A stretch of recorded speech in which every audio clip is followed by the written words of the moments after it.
It's the last great Coliseum up next for the Icon Cup Series, and coming off a controversial and frustrating Phoenix race for many, we're squarely set up for a short track thriller this evening. Over 30 of Icon's finest are on track and about to go racing for 300 laps, and this season's first short track win, or the possibility thereof.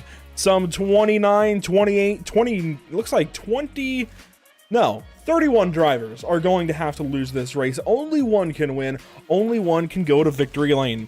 Welcome to Pit Stop TV in the virtual Bristol, Tennessee. My name is Andrew Cardinale IV, and it's a pleasure to join you for coverage of the 2024 Icon Cup Series.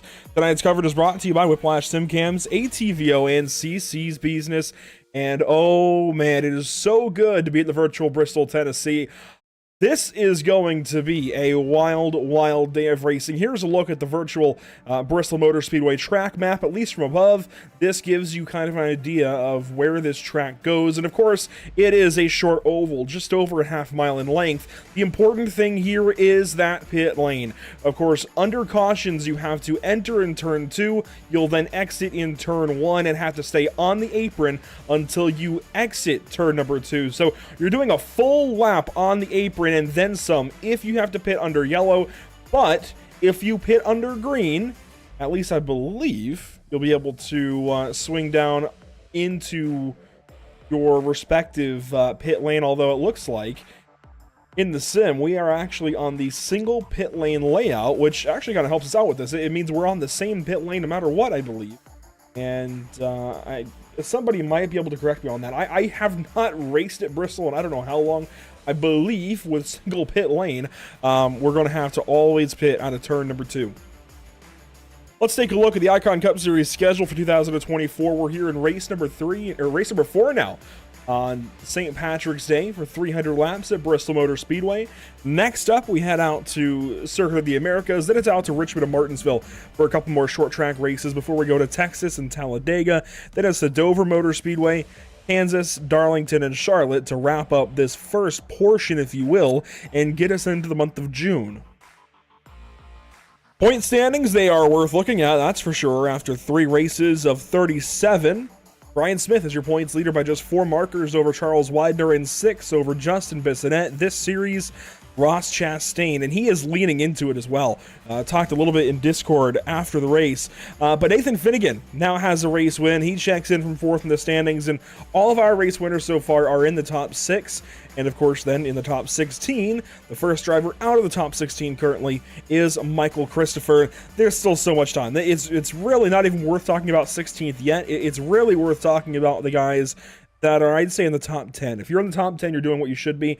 If you're outside of it, it's okay. Even if you're outside the top 20, there's still time. So guys like Thomas Taylor, Rick Rakowski, Kyle Purcell, Hanover Fist, there are so many drivers that I can think of outside the top 20 that still have plenty of opportunities to work at least into the top 20 and contend for the top 16 for the playoffs. It's still so early in this season. There is no need to panic just yet, especially as we get ready to go racing from Bristol. Before we get into the sim, let's take a look at weather conditions. 66 degrees in the air, dynamic skies, 87-degree track temperature, and in the sim right now, it's looking partly cloudy. It is a good day for virtual racing. Let's get in and take a look. This is the Bristol Motor Speedway, as we'll know it this evening. Such a cool place to go racing. So cool, and I'm excited for it. While practice concludes, let's take a look at our Whiplash SimCams race details. 75 laps by 75 laps by 150. It's a 300-lap race split into 3 stages. Stages 1 and 2 are equidistant in length. Then stage 3 will be the other half of the race. So basically, quarters 1 and 2 are separated. Then quarters 3 and 4. When you come out of the locker room for halftime, it's just go out, no break in the middle. 5 change sets, no fast fix, that's as per usual. Incident penalty there at 24 incidents, then every 9 thereafter. And with the 60% fuel load, we do not anticipate tires, or rather We do not anticipate any kind of fuel mileage battle. We may see some drivers save tires and go for it, and that's a whole conversation in and of itself. But for the most part, we very much anticipate this being a tire-dominant race. I don't expect drivers to have to pit for fuel, really. It's really, you're pitting for tires. And even in that 150-lap Stage 3, if we go green, to the point where we would actually get to green flag stops, those stops will likely be dictated by tire wear, and I would imagine they'll surely pit before 100 laps are complete on that set of tires. So realistically, I think Stage 2, if we go green, you won't see these guys go more than about 80-90 laps on a set of tires, and that even might be pushing it. Whiplash Simcam's race details out of the way, then let's bring the music down and bring the sim up. Cars getting on track for qualifying. And we are so close to going racing. Already to the top of the board, Thomas Taylor, car 57. He is now on our points graphic. And I think we'll see more of car 57 as the season goes on. Timothy Harper now jumping to the top, though. Cameron Thompson, rather. Evan Gunther, Adam Ball, all in the top 5. Ryan Paddy now in car number 30. That's right on board.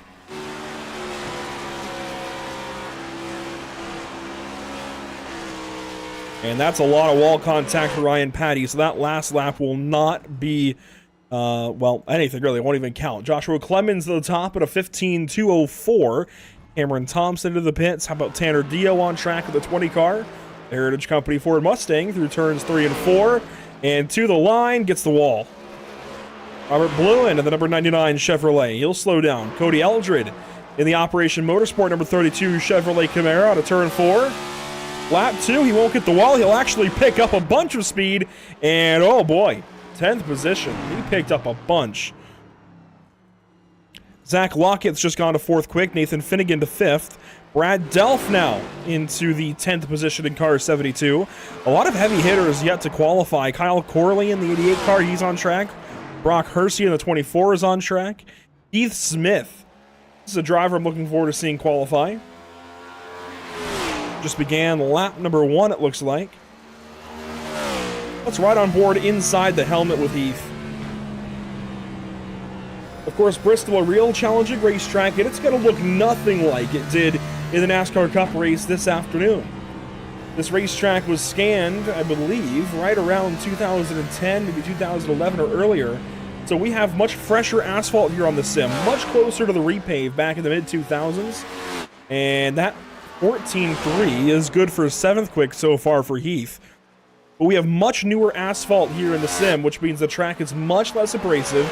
Plus, we don't have the ability to lay down resin or PJ1 in the bottom groove, incentivizing that bottom groove. So between the much newer asphalt and much less tire wear already, and the lack of a grip strip on the bottom of the racetrack, we're going to see these guys very much use the full racetrack and look for everything they can for speed. Here's Ryan Smith, race winner at Las Vegas already this season, beginning lap number 1 of his qualifying run as Blake Hoppy goes up to 3rd.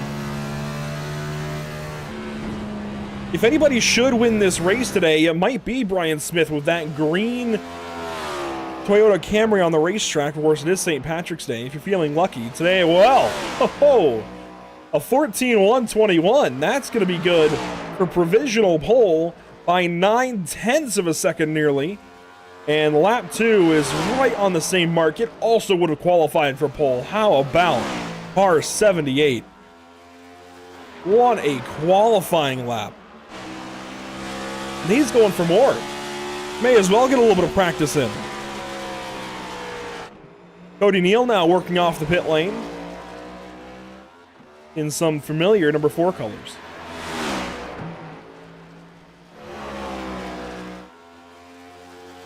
Lap 1 going to begin for Cody Neal in the number 4. Right in the middle of the racetrack, and you can see just how valuable these guys are treating lap number 1. A lot of racetracks, these guys might throw lap 1 away, run on the top side, spur the engine up a little more, but of course you are getting off the throttle here at Bristol, and lap 1 could be valuable. Cody Neal now down to the bottom of the racetrack for qualifying. Out of turn 4 this time, the money lap for the 4 car. It's a 14.3, which is quick. but it's not quick enough for pole. That's 10th quick. Kyle Purcell, lap 2 right here to the line. It's a 14.5, which is better than his 15 that had him 24th, but he only picks up 2 spots to go to 22nd. And that will leave car 01 wanting, I think, just a bit more. And there is a healthy list of drivers who actually could not qualify or chose not to qualify. In fact, if we go down, and I won't get into too many specifics here, but I am going to look for the penalty report. Here we go. The weekly penalty report. It's a lengthy one from Phoenix. Let's see. We have got 5 different penalties. They're all qualifying penalties for cars 06, 67, 70, 73, and 155. That's Justin Bissonette, Vincent Loria, Mike Christopher, Anthony Campbell, and Michael Melfelt Jr. Add Daniel Nyman to that list from Las Vegas a couple of weeks ago. Drivers who have penalties and could not qualify, were not eligible to qualify in that qualifying session. You also have a handful of drivers going on probation this week after Discord misconduct in the series. And again, we're not going to go into complete specifics. There we go. Oh, I couldn't get that one out. Not going to go into complete specifics and details, but it's important to note, because especially going to the first short track of the season, there's already a list of guys who are on probation. There's already a list of guys who are starting to get back. They're already on the admin's radar. Are they going to be aggressive here? Well, what if I'm sitting on pole, by the way? At least one of the drivers on probation. So we have a thorough mix through the field, and I don't think we're going to see anything too crazy. This league has looked fantastic these first few weeks out, but given that it's a short track with NASCAR Cup cars, given that it's Bristol of all places, we're bound to see at least a couple of tempers flare. We saw it even at Phoenix last week, so it's worth talking about at least to cover at the top of the show. Whether or not it's going to matter after this moment, I don't know. Hopefully it doesn't. Hopefully that's the only conversation we have with penalties this evening. We're going to stay with you here through this portion of warm-up, and let's briefly talk about what's upcoming for us at Pit Stop TV across all of our different platforms in the next week or so. Wednesday, we head out to Talladega Superspeedway. Thursday, it's out to Five Flags Speedway. And a week from today, it's out to Circuit of the Americas, the first road course race of the season. Along with that, of course, means we're heading into April. Tracks are warming up. We're going to go to a couple more short tracks. We talked about that earlier. Talladega's even coming up for these guys. The next couple of intermediates at places like Texas and Kansas and Darlington and Charlotte. Those are all coming up quick. But for the SARG Super Speedway Series, it is their season finale on Wednesday, March 20th.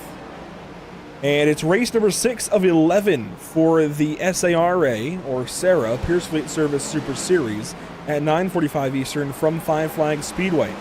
And finally then, right back to COTA in that whole note. We'll talk more about that, of course, later on this evening. If you are watching, well, of course, you have to be if you heard my voice. Thank you for doing so. There's a list of platforms, bottom of your screen. We certainly recommend cross-pollinating a bit and checking out everything we have to offer at Pit Stop TV on all of these different platforms and places you can watch. Ryan Patty just held an impressive drift and, well, is now into the inside wall on the backstretch in turn number 2, but what a drift that was from Ryan. We can go back and look at that, actually. I never thought we'd be taking a replay in a warm-up session, but here it is for car number 30. There's the drift through turn 1, turn 2, and down to the inside wall. He was trying to keep that car to the inside, and, well, hard into that tire pack he goes. And while we have this opportunity, you know what? Let's talk about the track map again and the pit zone, which is realistically just turns 1 and 2. There we go. Graphics back up. It's going to be difficult for sure for these guys under green if they have to pit that way, because I believe they'll have to go through the entirety of pit lane. But I actually practiced a little bit of getting down to pit speed for turn number 2. It's not easy at all, and I think we might see a few guys end up doing what Ryan Patty just did.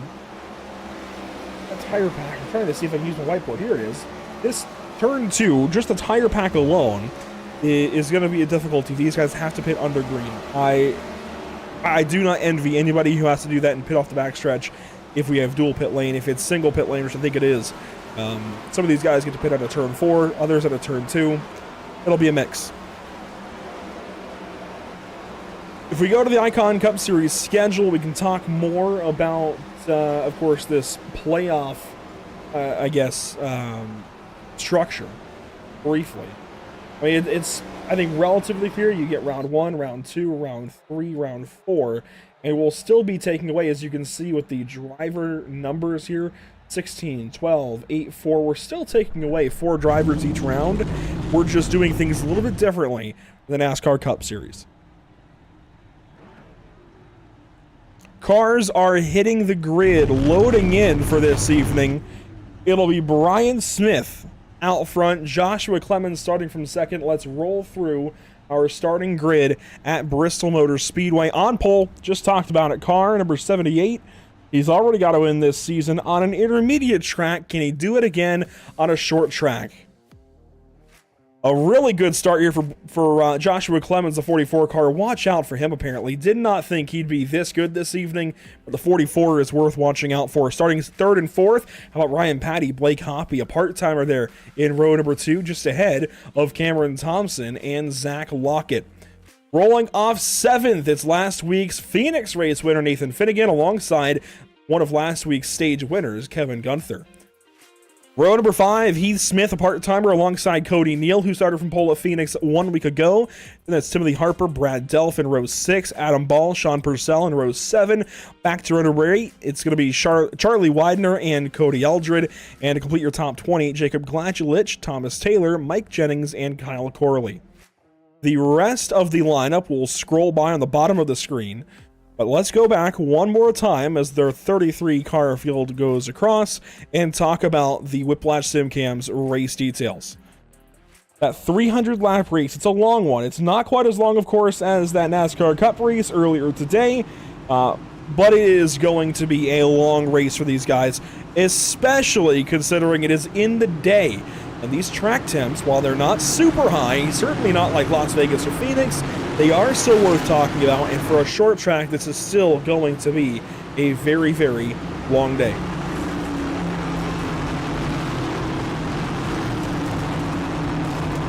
The field works down the backstretch and is ready to go racing this evening. I want to thank you once again for tuning in at Pit Stop TV. It's a pleasure as always. And we are about to go racing for 300 laps at Bristol Motor Speedway. We're green.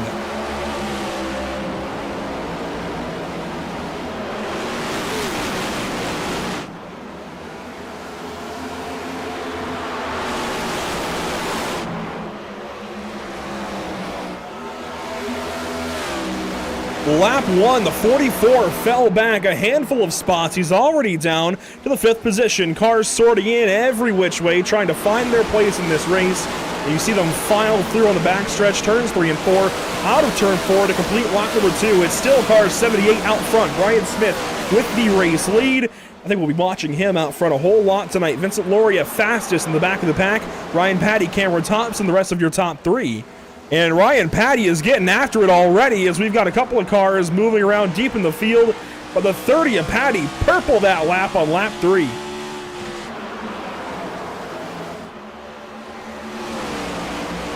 Get a chance to breathe a little bit maybe as the field goes rocketing past us. Patty way up the racetrack that time in 1 and 2 rather. A little bit of side-by-side further back, you see Blake Hoppy to the inside of the 44 of Joshua Clemens. Cameron Thompson, though, now looking on the 30. As soon as Ryan Patty got there and challenged the 78, he was immediately out of that fight, falling back to the hands of Cameron Thompson of the 7 car. Nathan Finnegan there as well, and Cody Neal, one of the first drivers working higher up the racetrack than that very bottom line. Side-by-side behind these guys, Kevin Gunther down low, Brad Delph up top, and already the field very much spread out across this half mile of pavement. Watch the field go by the flag stand. A big gap here after the 12, single file a bit, some bigger gaps there after the 99, and then you get the guys that are at the very back of the field right now And then here come the race leaders once again, and Cody Neal is working. No! Crash! Just got into the 7 of Thompson, right rears him. And caution number 1 is going to claim the 4 and the 7. There's Thompson. Nothing that Cameron did wrong, that's for sure.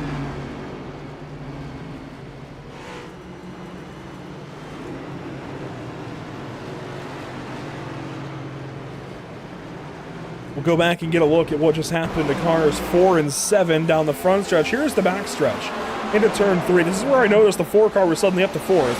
And Cody Neal just gets loose, comes down, hooks the 7. And that is caution number 1.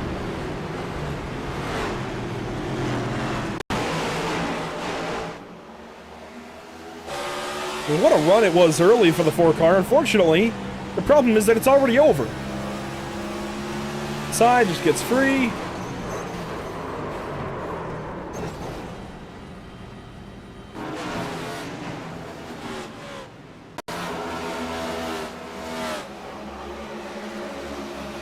One more look and then we'll get back to live picture under caution here.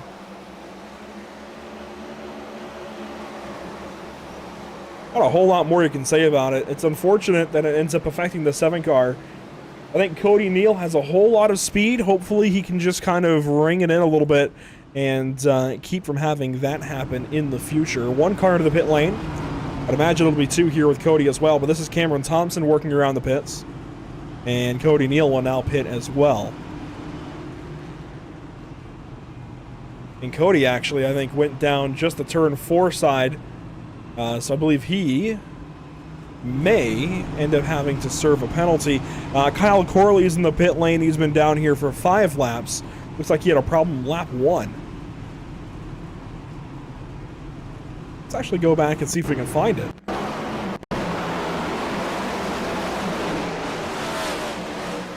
He's already got a lot of damage here, so he's going to pit shortly thereafter. Golly, knocks the wall down there, and he's already got a lot of damage. This might show us a little bit. The 88 racing, he's already got a lot of front end damage. Racing with Kyle Purcell there in the L1, just gets loose, puts it in the fence on its own. And loose there, gets into Loria. That's a big deal. I think from there, it all just kind of unravels. You see Bissonette back there after his qualifying penalty.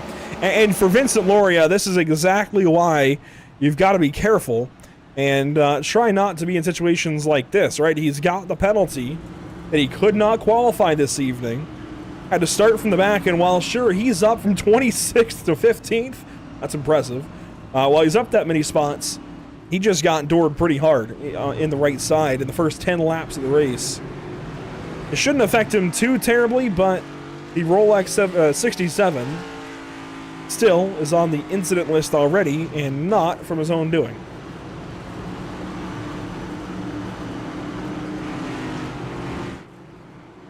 The field works down the back stretch, doubled up, ready to go back racing. Top 2 haven't changed in a handful of laps, but Clemens was on that front row to start the race. It's now Smith and Patty up front, then Finnegan and Clemens. Then you get Hoppy, and in the 6th spot is Zach Lockett. He was quick at Las Vegas. Let's see if he is here today. Green flag back in the air at Bristol.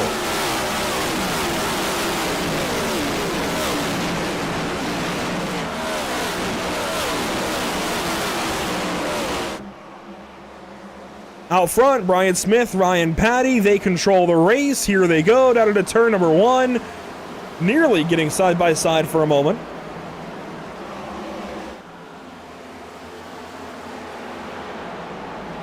From the fan cam. For those of you maybe that watch this after the fact, because you might not be watching now if you were at the race today, this might be similar to the seat, well, I guess the site you saw with the seat you had here at Bristol earlier this afternoon. And if it is close, let us know. Jacob Gladulitz trying to defend a top 10 position, but Vincent Loria trying to work his way through the field is already working on 10th position. We don't even have 20 laps complete. Now the 67 just might nose ahead. It wasn't that time. It might be this lap where Loria might get position.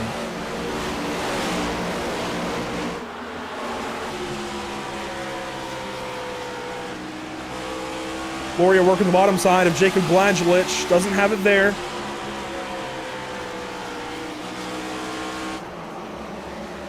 Still side by side. And again, this wouldn't be a situation for Loria if not for the penalty. He likely would have already been in the top 5, if not top 3. But unfortunately, he's got to kind of manage his expectations here. He's got a lot of speed, but you got to be careful not to burn anything up too soon, not to put yourself in a bad spot. Brian Patty, though, down to the bottom of the racetrack, and Brian Smith is trying to defend. He's doing a great job so far. But at some point, I think the 30 car might get the best of him.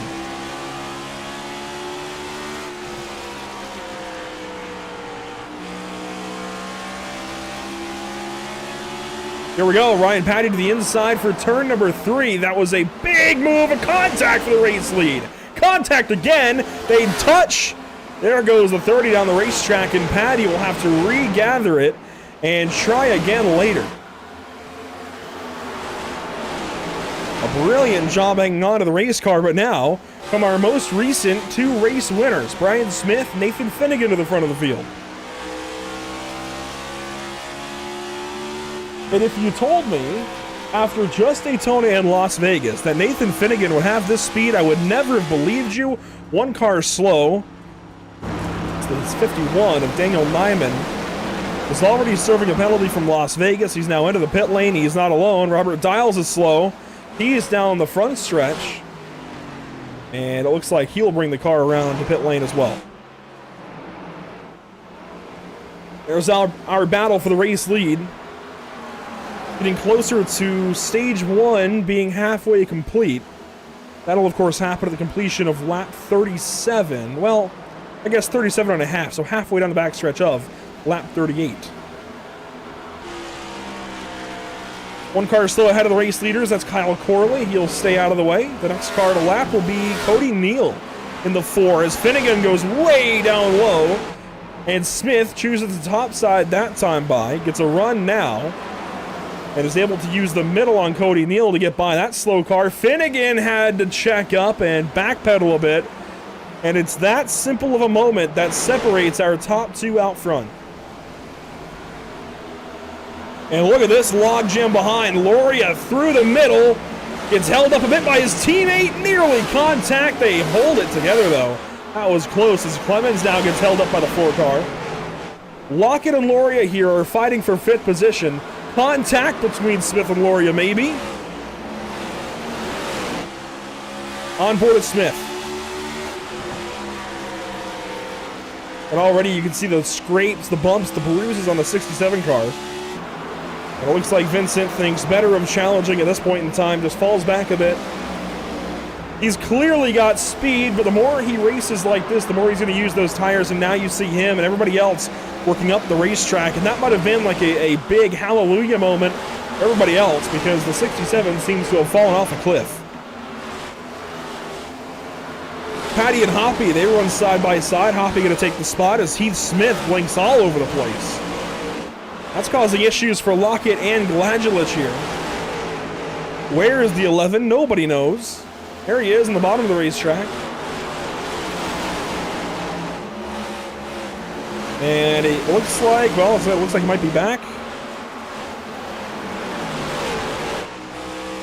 Slow car top of the racetrack. Eric Smith right in front of the 67. Dials down low. Gladulich and Loria will get by. Now the 15 of Tizeo is slow just ahead. As he has gone lap down, well, 1 lap down already. And we're about to complete the first half of stage 1. That was a big shot from Loria to the 14 of Gladulich. Gladulich now drops down low in the 14 car, and they will keep battling. 1 car slow. Heath Smith going to pull off. And unfortunately, given his connection issues, that's probably a decent idea.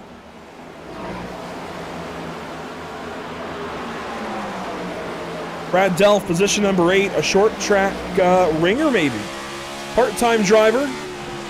This looked pretty decent these couple of weeks that he's been able to run, but this is, I think, always impressive. He and Blake Hoppy right now really showing up inside the top 10. If they're not running for the full season of points, but they're up here contending for stage points, that is a big red flag to everybody else who's trying to get those stage points and try to contend for this season's championship. Stage points are so important. We've seen it time and time again in the NASCAR Cup Series, the NASCAR Xfinity Series, even the NASCAR Craftsman Truck Series. You've got to get stage points, and if you don't, to put it bluntly, you'll be in trouble. This is on board Ryan Patty trying to chase the 23 back down. Blake Hoppy, part-time as well. And we saw a very similar run out of him at Las Vegas Motor Speedway a couple of weeks back. Clearly the engine ice number 23 is quick.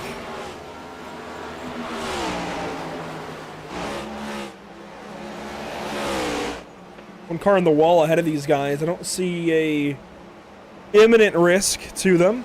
Side by side, though, behind them, this is the battle for 5th.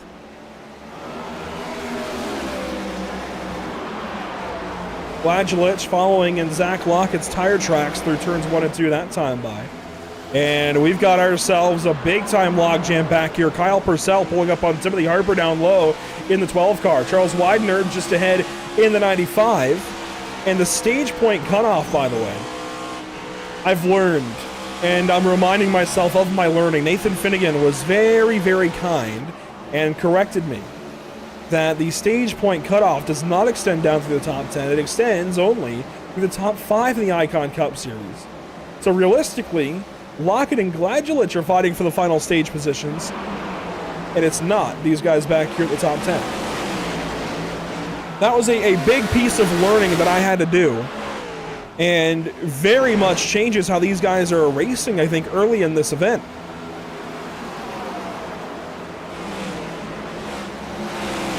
Still 3 wide back here in some cases, certainly 2 wide.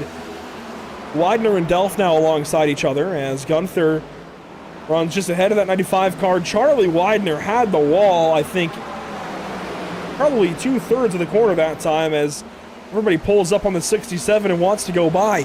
I said that this race wouldn't look anything like the NASCAR Cup race today. It's actually starting to look like it. Loria pushed through the field, punished his tires, and now is starting to fall back quickly. These guys that saved their stuff, saved their tires, are able to pull up on Vincent and go by, and now the 67 being held up by a lap car on the top of the racetrack, which has usually been the preferred line here on iRacing. But Loria has to backpedal, and the 99 nearly gets turned around there by the 04 of Sean Purcell, and Blewin, it looks like, is going to lose his front bumper. It comes back. It rendered back onto the car, but that was a scary moment for the 99 car as change for position to the top 5. Blagelich goes to 5th. That knocks the 93 of Lockett down to 7th, and he's just trying to hang on for that spot now as Kyle Purcell wants to go on through. And this Loria story is still fascinating to me. Of course, could not qualify in this race. Started from 26th, is currently running well up there, but now going to get held up by his teammate Anthony Tessay on the top side. Gets put in the fence. And Loria, who burned his tires up early, I think it's fair to say now, is sliding back and in a hurry. Tessay plowing the wall down in turn 4, holding his teammate up even more. Gets the wall in 1 and 2. Delph is down there, and Loria has to backpedal all the way to 17th position. This is meltdown mode right now, it feels like. 20 laps to go in stage 1. And here's the fight up front.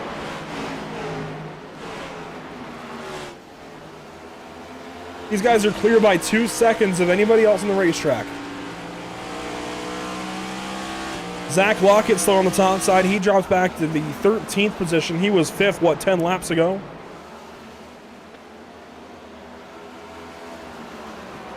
All while Nathan Finnegan continues to work here on the 78 of Brian Smith.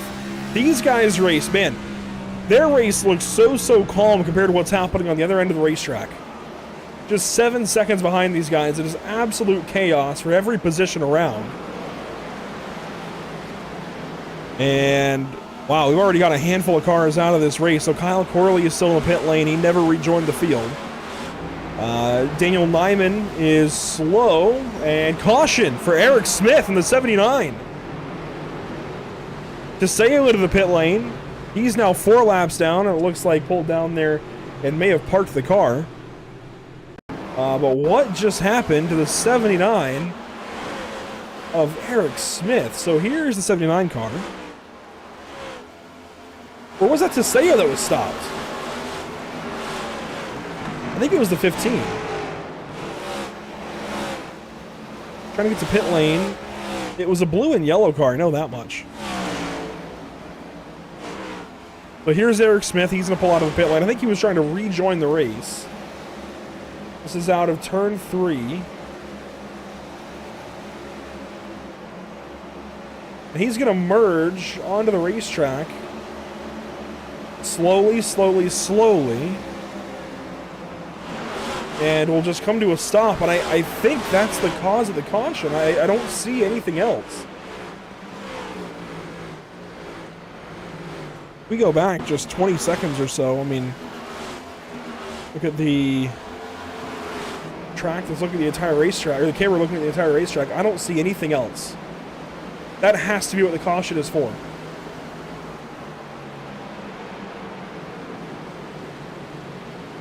I think he was confused, and this is going to give us a very interesting situation now, with a lot of lead lap cars staying out, a lot of lead lap cars staying in. One of them, most notably, I think, is our pole sitter, Brian Smith, into the pit lane. He's going to take 4 tires and get out quick.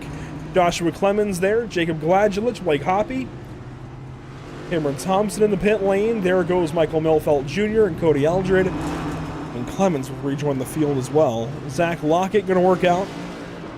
Here comes Vincent Loria. And this leaves our top 12 on the racetrack, which is going to include Nathan Finnegan, Ryan Patty, Kyle Purcell, Adam Ball, Charlie Widener, the top 5. Then Sean Purcell, Timothy Harper, Kevin Gunther, Justin Bissonette, rather, Brad Delph, and now looks like Brock Hersey is going backwards. Could he may have been the free pass driver, in which case he will drop to the end of the longest line, have to let all of these lead lap cars go by. Steven Tuck into the pit lane, taking a service.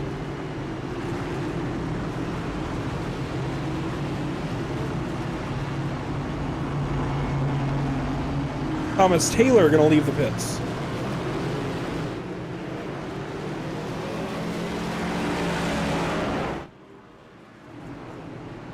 Well, stage 1 is nearly complete. We're going to have, it looks like, 12 laps to go in stage 1 when we drop this green flag. And the top 5 pay points, not the top 10. Very important distinction to make. The stage winner will take home 8 points, then it's 4 to second, 3 to third, 2 to fourth, and only 1 point to fifth position. Through the Geico Restart Zone, we are back green at the last great Coliseum.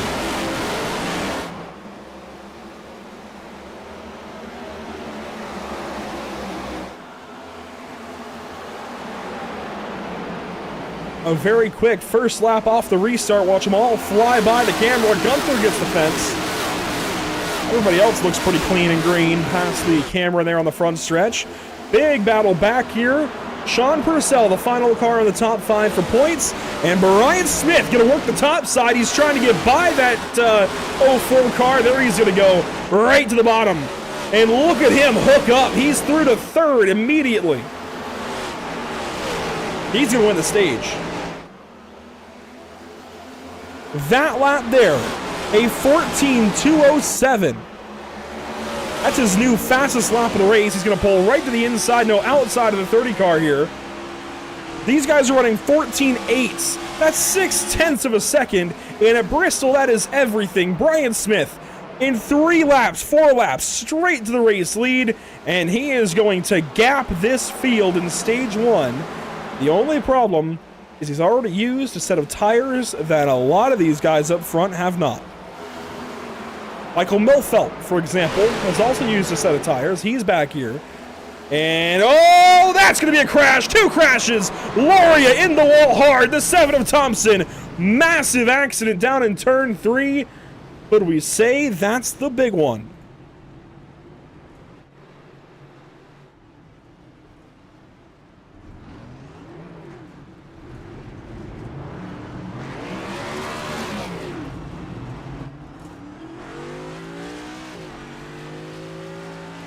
And this season continues to go so wrong for somebody who has got so much speed.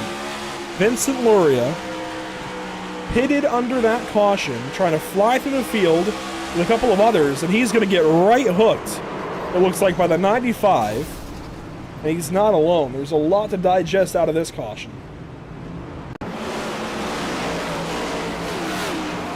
Starts up with the 04. Milfelt Jr. comes off the wall, and Purcell he stayed in the middle of the racetrack, admittedly. I don't know what the plan was. I don't know if he knew that there was space up high. I don't know if that was intentional or not. But to be factual about it, he stayed in the middle of the racetrack, and that constricted the 155, and there's a couple of ways to look at it. Milfelt, yeah, should have been able to keep off the 04, but that was a very abnormal line from Sean in the 04 car, and I think the result probably is the same 99 times out of 100 there as the rest of the field that did not pit under that caution pits under this caution. Here's Loria getting turned around. He, in this case, went up the racetrack and turns himself across the nose of the 95, and it's just so interesting to me that this happened to 2 completely separate drivers at the exact same time. Watch it from the fan cam.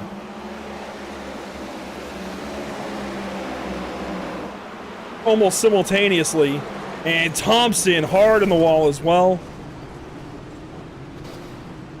It's Bristol, baby. That's how the saying goes, right? You see Loria with all of his damage there. He's going to go straight to the back of the field. Gladulich is going to pit this time around.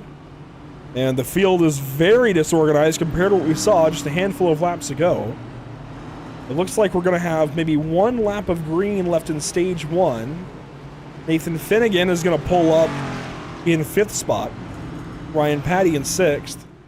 And I still think it's all those guys who had already pitted who are going to win the strategy battle here in stage 1. Because even these guys are able to pull through and restart from 5th, 6th, 7th. Sure, I mean, they're going to have 10 lap newer tires, but 10 lap newer tires, that's not much.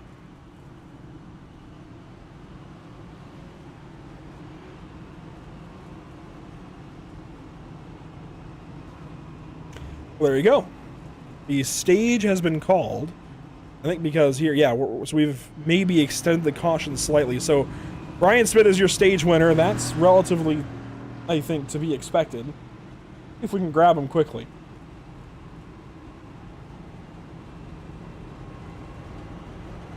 And Brian Smith, we weren't sure at first if that would count as the stage caution, but it does. With 65 laps led, you're right back to your Las Vegas ways, but the 2 tracks completely different. What's going on?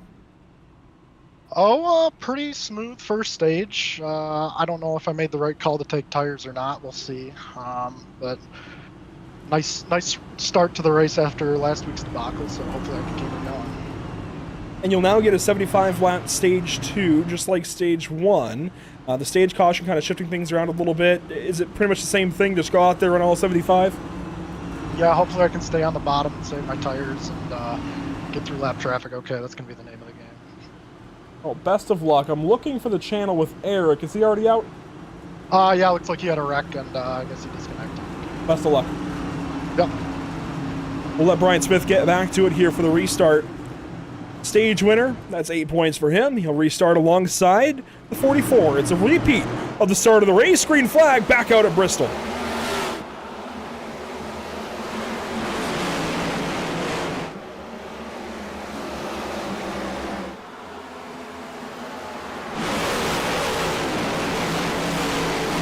Lap 1 from the restart, clean. I just love these views.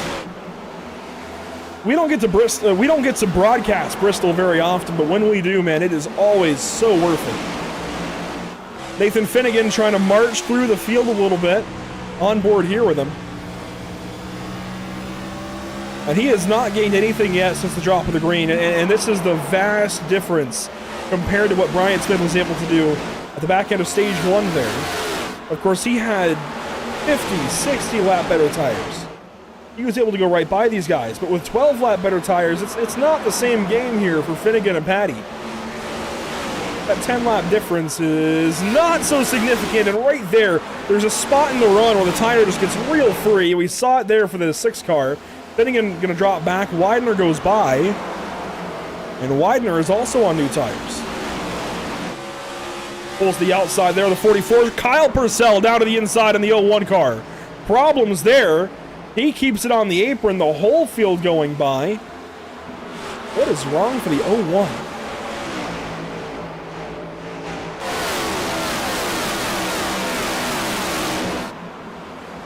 Purcell seems to have gotten it figured out, gets back into the usual swing of things. You see the 4 car there, worth noting, Cody Neal 20 laps down. It looks like the car is back to where it should be, but 20 laps down this early at Bristol, I mean, I say this early, we're already in stage 2. I would even say this late. We're already coming up on only 200 laps to go. I know that sounds like a lot still, but not going well so far for Cody Neal. Out front, though, still chasing that same green Toyota Camry, except it's a new driver chasing him. Blake Hoppy, a little free there out of turn 4. Small bobble. Man, this guy's quick. You never know what to expect when you see a guy with not only rookie stripes on the car, but also the part-time label next to his name. But this guy is just so quick on the 23 car. And here comes Charlie Widener, by the way. I believe leading, or at least in a notable position on the league power rankings. And he might drive to the outside here of Brian Smith. He has nearly gotten him. Suddenly, Brian Smith has got his hands full.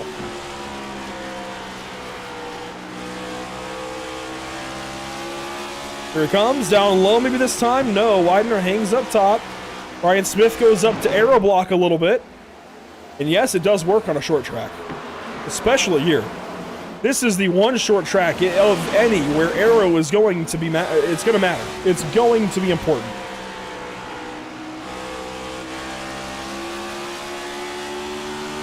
Cameron Thompson now still out of the race. He's getting passed up by all these guys who are still running. In fact, the only car that is still in the race, but currently on the pit lane, is Sean Purcell, who is now 20 laps down and will also be passed up by the same bunch of drivers. This, the battle for the race lead. This will complete lap 90, 210 to go. And 60 then to go in the stage. What's interesting to me is the 95 car has a lot of nose damage. Definitely got into somebody at some point in a crash. And has been riding the wall more often than not. And he's driving up here to the 78 car. Of course, he's got some better tires. But it's been a rough start for the 95. It's not just been clean green and whatnot. He has had to go through it, and now he drops to the inside there of the 78 car looking for the race lead.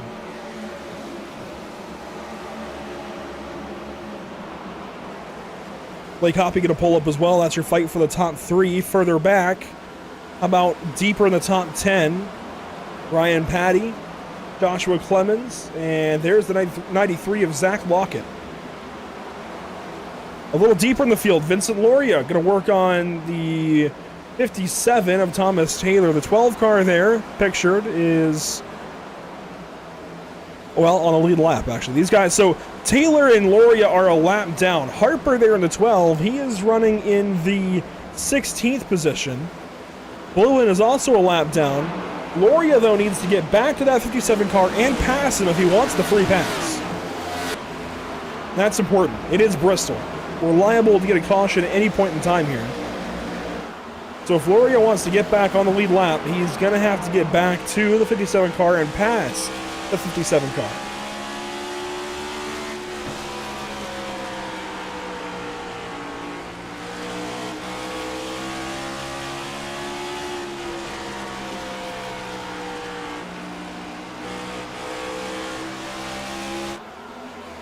Blue in there as well. I mean, these guys, they don't want to fight, but I think it's showing something very important. This is not at all any offense to Robert Bluen, but I think usually any given lap you would expect Loria to be a little bit faster, and while he does pull away that lap, the fact that they're still this close together, I think shows the problems that the 67 is having to go through. Nathan Finnegan, though, last week's winner at Phoenix Raceway, drives by Blake Hoppy on the top side, and now gets to look up at the two race leaders who are still going at it, trying to find different lanes. That time they both choose the top side. Widener gets held up a little bit, and Nathan Finnegan gets to start closing in with his slightly better tires. Behind these guys, Lockett and Clemens are on the same tires and are battling for the 6th position, first spot outside of stage points.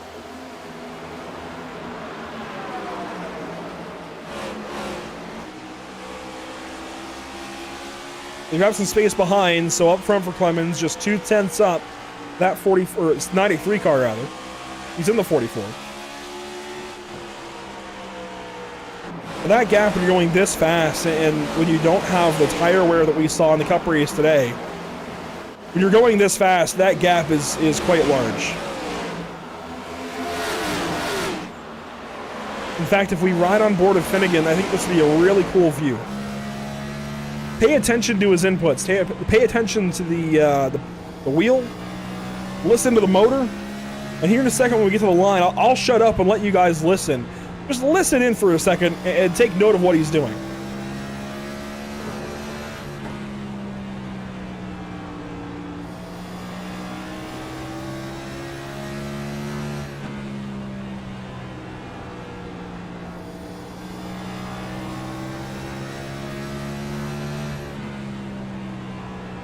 And when these guys catch this lap traffic, it's going to get even worse. It's going to happen that much more quickly. One car slow. Clemens is into the pits. He's got a bit of damage. But that is still abnormal for sure for car 44. And here we go into lap traffic. Ryan Smith going to dive in past the 10 car of Stephen Tuck and put Tuck now a second lap down. Tanner Dio is ahead there in the 20, as well as Daniel Nyman, who will hold down low. Dio going to try to go low. He's trying to stay on the lead lap. Bluen is already a lap down. And of course, if the leader is working on Bluen here, that means Loria is not too far ahead, as Brian Smith thought about 3 wide for a moment. Widener and Finnegan are both closing. This could be a logjam. This could change the race lead. Now Smith finds that hole down low. Bluen tags the wall. Widener and Finnegan both go low. On the 6, Finnegan drops to the bottom of the racetrack, trying to find something here for second.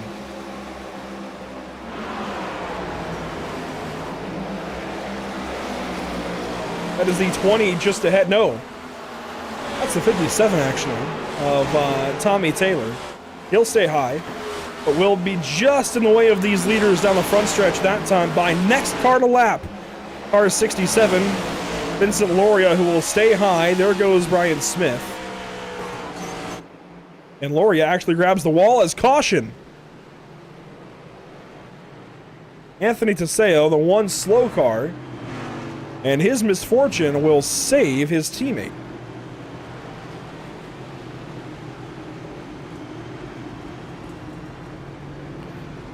And that is a tow for car 15.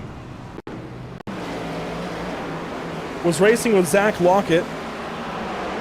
Not that Lockett was for position, although Lockett did fall to 10th. Paseo here was already lapped and going to get turned by Bissonette. Big hit.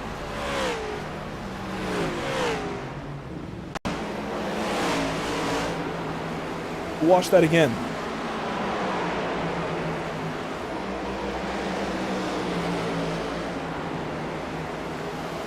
Paseo got the wall, and that shot him off of the wall and down into the lower lane where Bissonette was waiting, unfortunately, and that might reflect a little poorly on the 06 at first, but that is definitely not Bissonette's doing. He's just trying to stay in it, run this race. Paseo's the lap car, gets the fence, and unfortunately gets kicked out of the way pretty quick.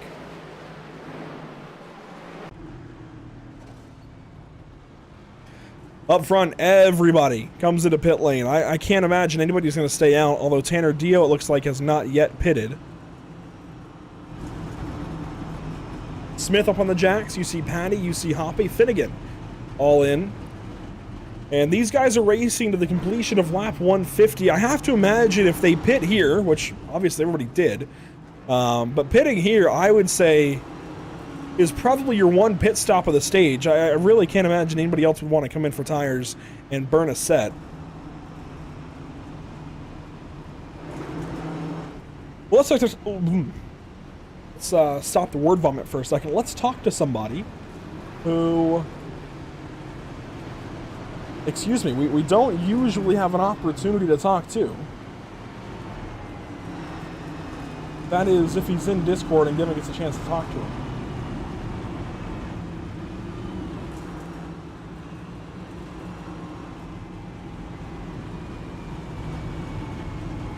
And looking through the field, I do not see Blake Hoppy anywhere.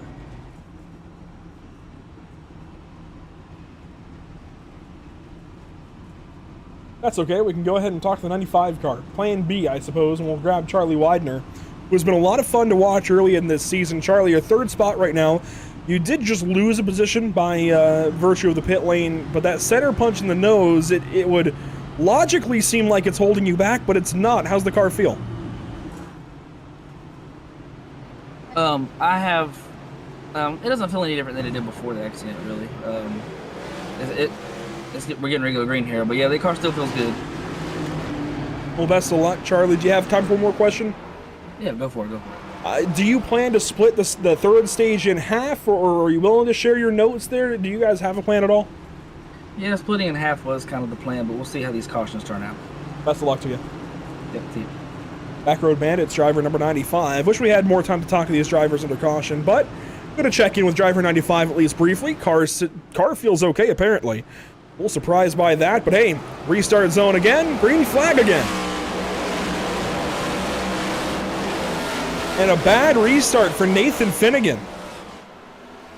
Able to get back away from the 30 and hang on to second spot, but that was definitely a moment there for the 6, as now Kyle Purcell has a shot at the driver we just spoke with. Charlie Widener going to fall back one spot.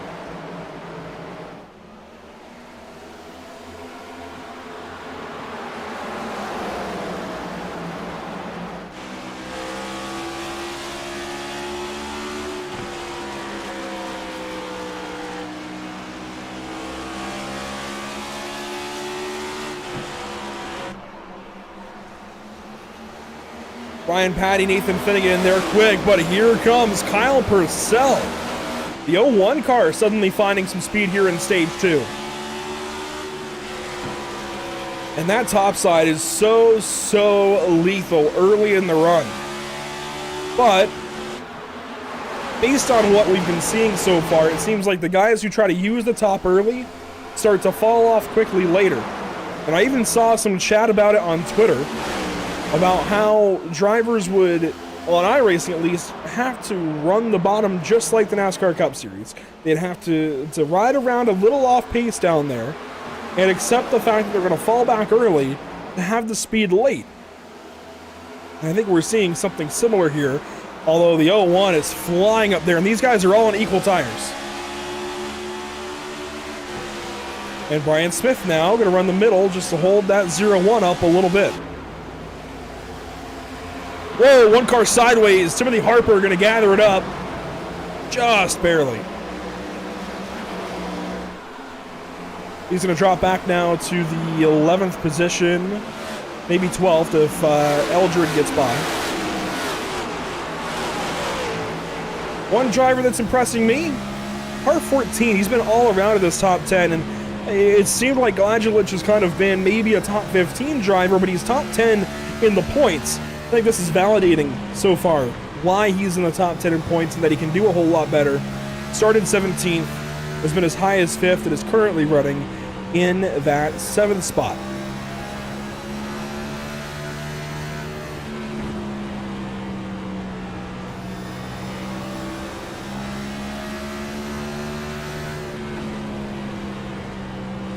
And look at the logjam up ahead. Lap cars in the way. Oh, one car low. It's Kyle Purcell in the 01. He's going to come back up the racetrack. And now Widener is all over the place. We've got cars everywhere in the top 5. Widener gets a big shot. Kevin Gunther was in all of that. Brad Delph goes on through to the 4th spot. What just happened? Gunther now racing with Harper. Kyle Purcell was just up in the top 3. What in the world did we just see?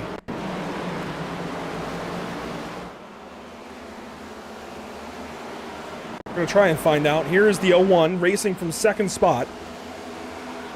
See the 78 get free. This is a while back now. I mean, we had to really search for this replay. Into lap traffic, see he falls back. There's Laurie in the middle, Bluin up top, and the 01 off the bottom gets loose. See cars getting the fence. Bluin just holding everybody up. Loria as well, nearly well, he did tip the 95, and now a caution comes out for something unrelated. Oh my gosh, what a mess all of a sudden. And who was the caution? That's the difficult thing about green flag replays.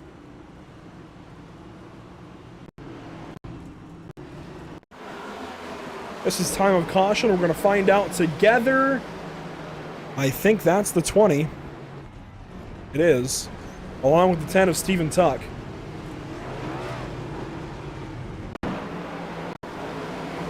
These guys were racing completely off the pace in their own race. When they come back around on turn 2, you'll see the reason for the caution. Tuck just came down the racetrack, and when Dio came up, assuming his normal line, they come together.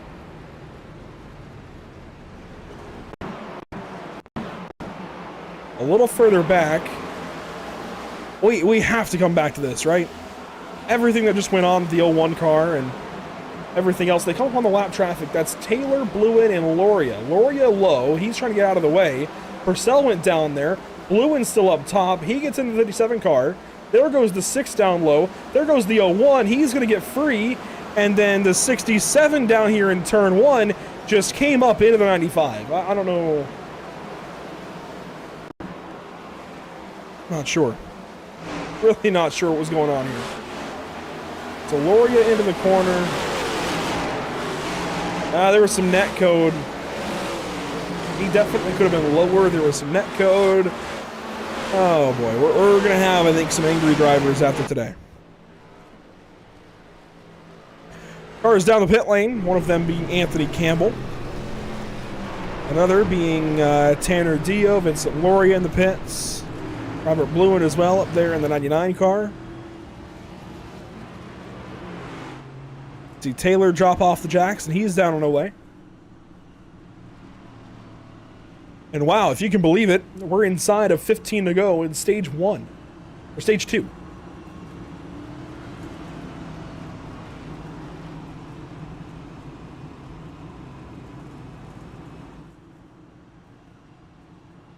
We can go ahead and grab Kevin Gunther in the 31 car. He came up on all of that mess with lap cars just a little bit after it all kind of happened. And really the back end here, Kevin, what was going on there with all the lap cars every which way before that caution? I don't really know. I just kind of looked for space and dove the car there. I think we're going to get a little bit more of the same of that on this restart. It's about to be wild, and we're about to have some fun here. Short run to the stage here. How's the car feel? Car feels great. I'm going to send it. Best of luck. A stage win last week, so you can get another one here today. All right, thanks, buddy. Enjoy. Oh, we have been. Kevin Gunther, 5th position for this restart. Looks like it's coming this time by. I'm sorry, not 5th, 7th position. A little more work to do. We'll see if he's feeling up to it. Green flag back in the air. 13 laps to go in stage 1. Stage 2. I'm going to keep doing that.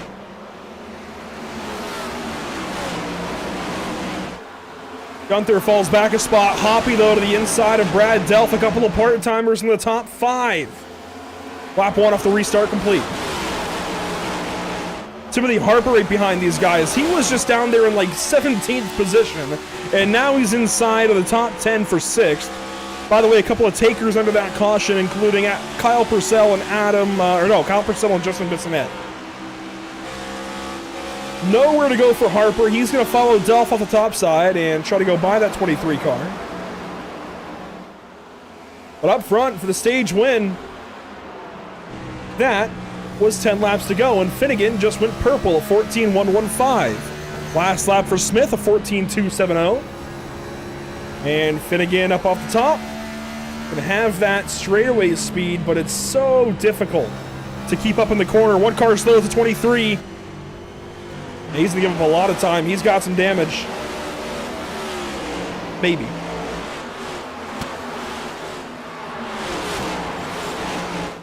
Finnegan and Patty up to the top of the racetrack. I think they know they can use and abuse these tires now.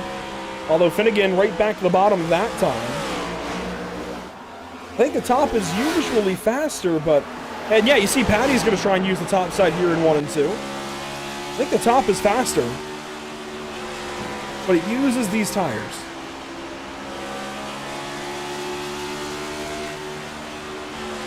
Finnegan goes back up top. 6 laps to go on the stage. Can they get to the 78 car, or will Brian Smith sweep another couple of stages, as this is the fight for 4th?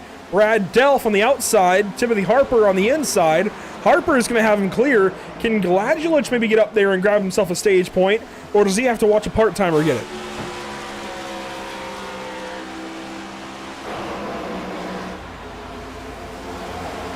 Gladulich trying, but no dice as of yet. Meanwhile, up front, Nathan Finnegan trying to use the top side inside the helmet here. Can he get to that 78 car for the stage win?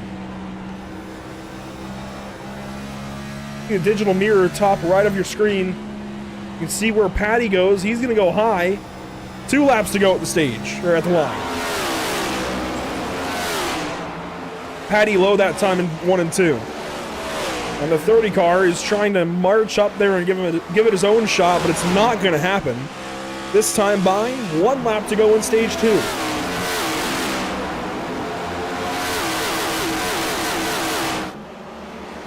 Finnegan and Patty both fall back.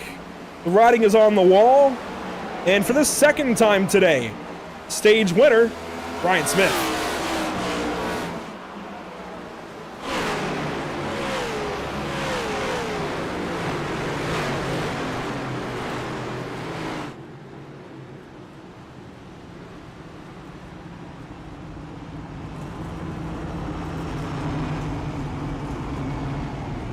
We're going to grab Brian right away here and try and talk to him. Brian, I know the caution just came out, but maybe this way we can have an actual conversation now. A little more time. Obviously, the car feels good. Half the race now complete. You've led just about everything but 10 laps. It seems like, though, the top side early in these runs, these guys can get to you. Do you have a plan to combat that? I mean, I can run the top too. It's just tire wear's a bit more excessive up there, so I'd certainly rather keep it on the bottom if I can help it. So, you know, as long as I can stay on my own and not side by side, I'd prefer to be on the bottom. If you have to run up top, though, if maybe somebody runs like 10 consecutive laps up there, would you match them all 10 laps? I mean, we've seen a couple of line blocks, if you will, a couple of times, but would you run up there for that long if somebody did it? I mean, I'll just do whatever I have to do. I don't think anyone can really touch me on speed. There you go. A very confident Brian Smith. We'll let you do your pit stop here, bud. Best of luck. Thank you. Clearly, very, very confident. We'll get him back down there with the drivers he was talking with. 143 laps later. I guess he's got reason to be confident, right? Everything but 9 laps so far has gone his way. And under this yellow, Kyle Purcell will stay out. He's got 18-lap-old tires. Vincent Loria will also stay out. Well, no, he won't actually. He's going to come in. And all of that damage, I can certainly imagine why. He may have actually just been given the wave by that, or he just waited a lap. I'm not totally sure.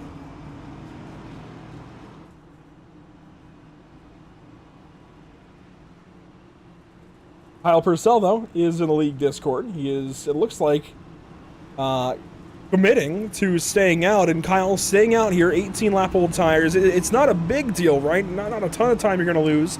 Is this mostly just to get track position, or, well, now you're pitting? No, I have been feeling very unwell, and I realized that I'm about to have to leave, so I figured I'd get a lap lead. Well, hopefully you feel better. I guess, real quickly, then we'll ask you, how do you feel about your season in general? It's been a little bit tumultuous this evening, but pretty fast overall.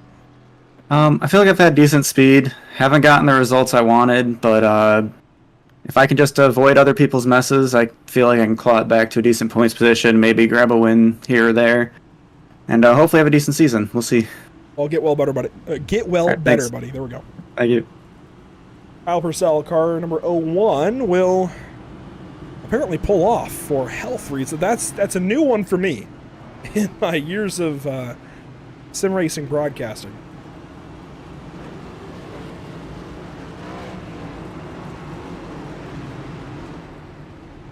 Well, half the race to go, half the race complete.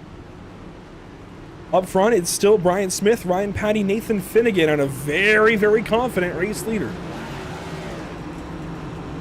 We'll see if he's able to live up to it here, the back end of this race. I'd imagine, again, he's got reason to be confident. Clearly, he's got speed, led all but 9, I guess now 10 laps. And we're holding off on the restart for a lap. I think a couple of drivers still sorting into their positions as Purcell drops through the field on scoring. Well, briefly, here's what's upcoming for us at Pit Stop TV. Again, you've got to be here Wednesday night for the SARG Super Speedway Series season finale here in 2024. First time these guys have been on track in a couple of years as a league. And their season comes to a close Wednesday evening at Talladega Super Speedway. Thursday, we head out to Five Flags with the Sarah Pierce Fleet Service Super Series.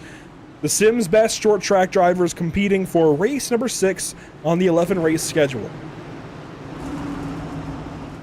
Let's go green at least one more time. Stage 3 is underway at Bristol.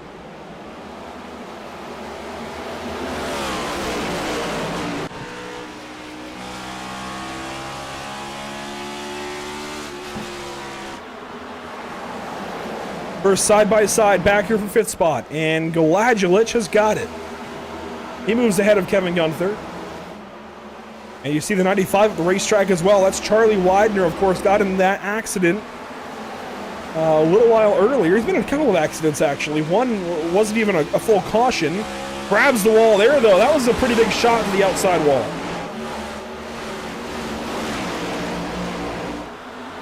One car way down low is the 73 of Campbell. Comes back on the racetrack. Falls in behind Adam Ball. No, he's going to have to give up another spot there to Cody Eldred. Milfelt Jr. back here as well. And if we check in with our Daytona race winner, what a challenge it's been for him today. He's been as high as 9th. But for the most part, he's been down around this 10th to 20th area. He's currently running at 16th. Would like to grab one here on Eldred and go to 15th. But not getting stage points. I think Milfelt's going to continue to drop through the top 10. Now, the season still looks good for him. And if plate racing is all he's got going, hey, that's still not too bad either. Super Speedways now adopt the schedule with an extra couple of dates thanks to Atlanta. And he's actually going to go by Adam Ball and Zach Lockett here. There is still plenty of hope for the 155. And he's been good on more than just Super Speedways. Tonight, though, definitely a challenge for that Toyota Camry. Tim Harper starting to fall back. Anthony Campbell there just behind him. If that's any indication, we saw Campbell go down to the apron a couple of laps ago. Harper's now back there with him, and he wasn't previously.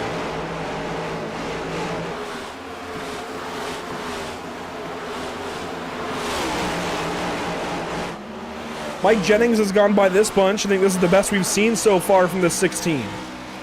And sure enough, this is as high as he's been all race long. Number 16 just kind of suddenly showing up in this top 10. Along with Justin Bissonette. This series' own Ross Chastain, it seems like, after the last couple of weeks. Definitely was aggressive last week at Phoenix. Made a little bit of contact here and there. Got a fight here, though, for 4th spot, 5th spot. Ryan Patty has fallen back a couple of spots to Gladulich and Delph. And everybody up front, they're all on the same tires. Matter, though, of how they've run their tires so far in this race. And, of course, Finnegan and Patty, they ran the top side a lot on that last run to try and get to the 78 car, so they may well have burnt a little more tires off than the rest of these guys.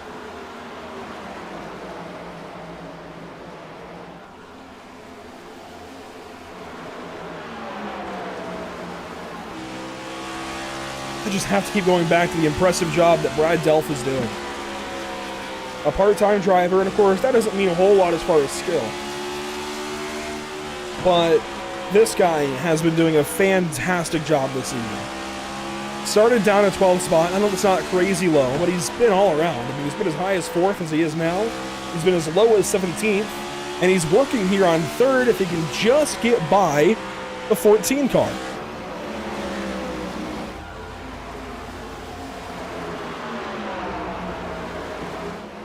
A bit deeper in the field, Cody Eldred, along with the 31. So the 31 and 32 very close together. Gunther there in 14th, Eldred here in 15th. And these guys are the back end of the lead lap. Vincent Loria, Joshua Clemens, they are the first two that are a lap down. Now Clemens is kind of solo in that fight. Loria has to come down the pit lane, and he'll head back out.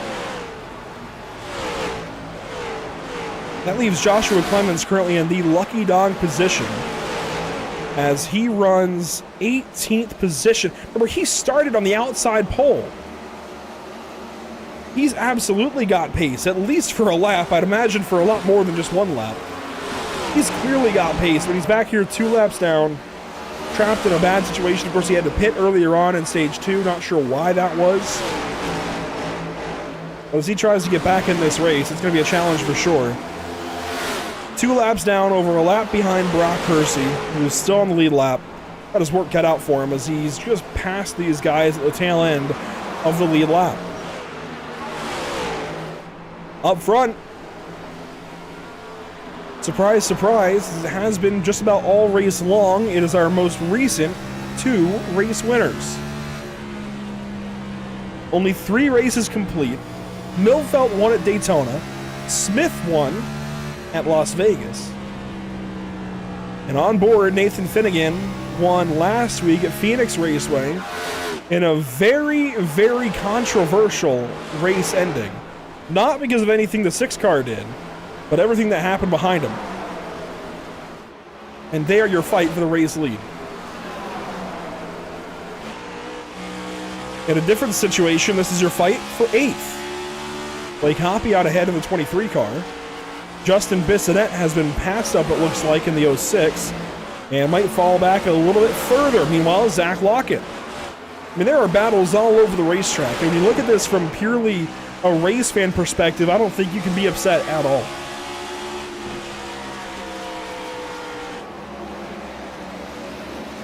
Lockett down low, trying to get by Milfelt. And Lockett finished up front at Daytona, I recall that. He was quite impressive there with the result. I believe we talked to him after that race. Had a really, really rough day then at Las Vegas. A bit of a non-factor last week at Phoenix, if I recall correctly. And today, just trying to kind of mitigate what's already happened to him. And this fight keeps popping back up. Brad Delph, Jacob Gladulich.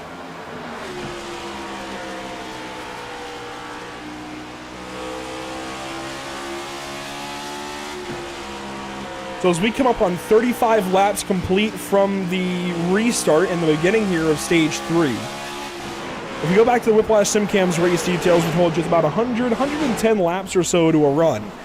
These guys don't have to worry about fuel, really. I mean, they have to make a stop at some point, but you have to make a stop anyways for tires.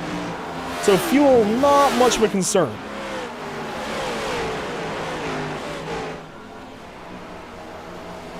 I believe we heard briefly from Charles Widener that, for the most part, it's come in about halfway through the stage. Go ahead and pit, grab tires, and go back out. I think truthfully, that's what we'll see most of these drivers do.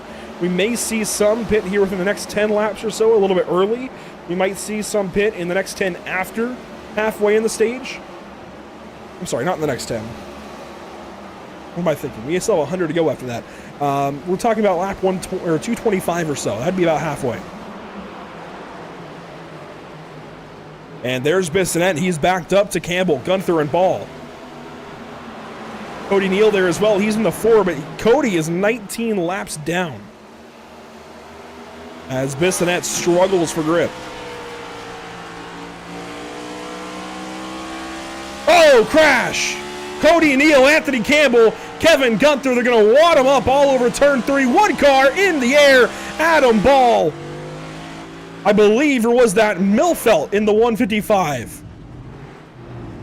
I think that was the 155 on his lid.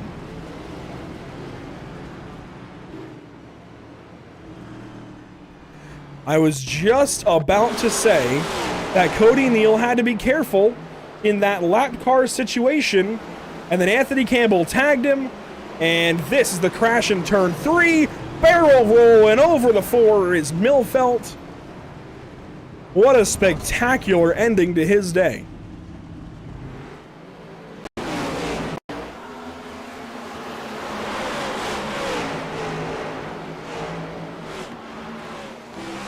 Here's the onboard for a moment. You see it all just kind of squaring up, getting ready to happen. Campbell just grabs back out of the 4. There goes Milfelt into the wall, up and over. What a cinematic crash. And that is the Daytona race winner, I think, effectively out of this race. So the 73, Anthony Campbell, getting pushed around a bit by the 31. Gets into the 4 car. And they wad it all up. We were watching on from Bissonette's perspective. I was thinking, man, if Cody tries to put it 3, that's going to spell danger. Cody didn't try to put it 3. Campbell got put 3. And that ends up being what happens here. Eldred gets a piece of it. Adam Ball gets a piece of it. But nobody is in this crash larger than Michael Milfelt Jr. in the 155. Here's a true onboard. And I don't know what the camera's going to do in this situation. Just right on board.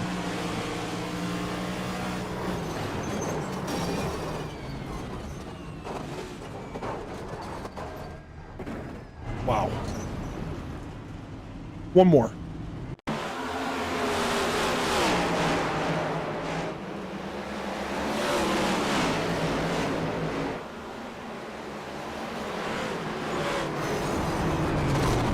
Oh, man.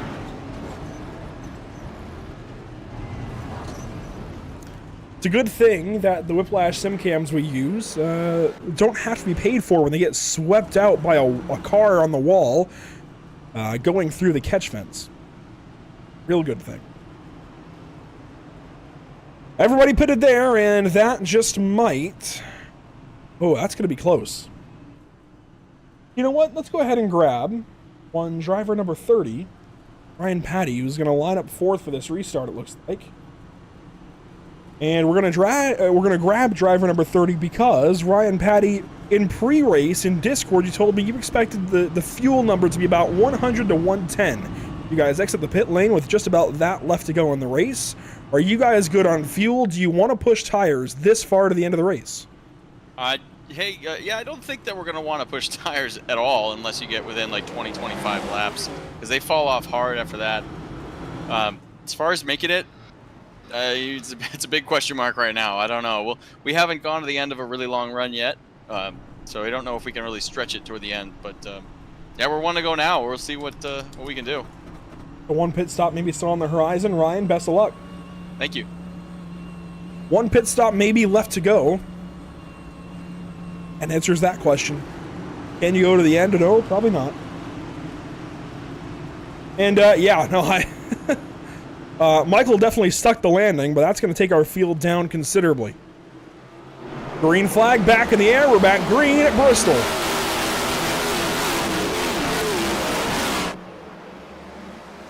Through 1 and 2, the top 4 get clear, and the bottom side absolutely lags behind.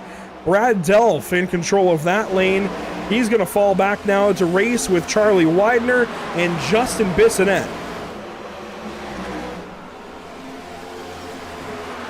Up front, Nathan Finnegan might be wise to see if he can go up and pass the 78. I would immediately drop down. If I'm in his position, I would do exactly what he just did there. Ride the top side and see if maybe he can get by the 78 car for a lap or two. If it can't happen, drop back in on the bottom. But if he can get by the 78, well, now he goes down back low. But if you can get by the 78 early in a run here, I say that because you might be able to just have the track position to kind of hold him up. Because then is he going to use the top side to his advantage or no? Caution. And, well, that might be Tanner Dio.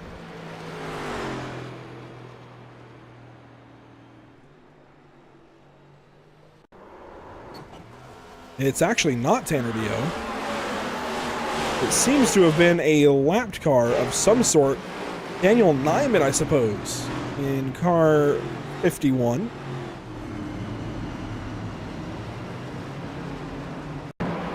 And we'll get a look as to how this happened. Nyman was on the penalty list from a couple of weeks back at Las Vegas.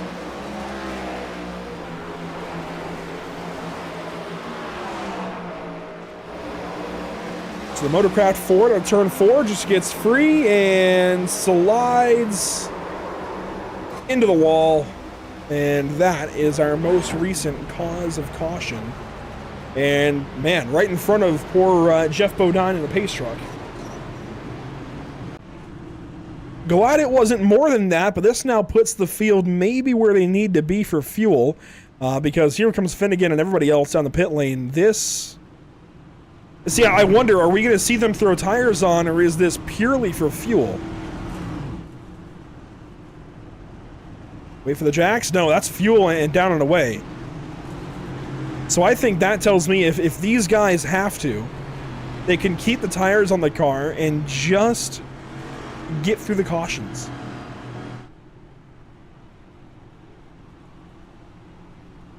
And I don't think these two have pit for anything but fuel and tires until this stop. So they had 4 completed stops before. I believe they've got 1 set of tires left in the pit lane. And they are the only 2 that pitted under this caution, aside from Michael Milfeld, who's already in the pit lane, and Daniel Nyman, who was cause of caution. While these guys pace around at the virtual Bristol Motor Speedway, we'll go Pit Stop TV side by side briefly and be back in just a moment.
Welcome back to the virtual Bristol Motor Speedway. We weren't gone long, just needed a second to grab a drink. Brian Smith, Jacob Gladwell at your front row, this time for the restart. Green flag back in the air, less than 100 to go. And this is our first restart without the 6 and 30 up front for a long time. Very different dynamic up there, as you can see. Blake Hoppy, Jacob Gladwell in 3rd spot. Justin Bissonette down low in the 4th position. Charlie Widener there, and where are the 30 and 6? They're back here in the Hornet's Nest. Ryan Patty in position number 11 dives to the inside of Sean Purcell in the 04. There's the 24 of Brock Hersey, who's in the top 10, and now will fall down to 11th spot. Justin Bissonette racing here with Gladwell. Hoppy looking after the 78 of Smith. There's Widener on the top side. You've got Delph there in tow as well. And I see Tyler D. Talente. You know, Tyler, I've known you on Facebook for I don't know how many years. I still don't know how to say your name correctly. But Tyler, I guess if you could clarify Blake's last name and your own, as there's a slide out of his Sonnet. No caution yet. I think that'll do it. Waiting on the yellow, and sure enough, caution comes out for car 06. And our own Ross Chastain is in trouble. And I mean that in the nicest way possible. We talked about it with him at Phoenix last week. And it sounds like he's going to embrace it. Racing here with Charlie Widener, got loose in the front stretch. He's going to get real loose this time on a turn 4, or turn 2 rather, nearly got the 72 of Brad Delph. But Justin hangs on and brings it down the talent. There we go. See, I knew. So Tyler, all my years knowing you on Facebook alone, before I ever heard your last name pronounced by anybody else, my mind always said Detalente. I don't know why. But the talent makes sense, because if you look at just everything behind the first E, it's talent with an E at the end. So to say detalent makes sense. I don't know why my brain went detalente. I mean, maybe it sounds Italian. I don't know. Al dente. Maybe that's why I thought it. But see, Hoppy. I thought it was Hoppy. I thought it was Blake Hoppy. I'm glad I've been saying Blake Hoppy now for 2 or 3 weeks.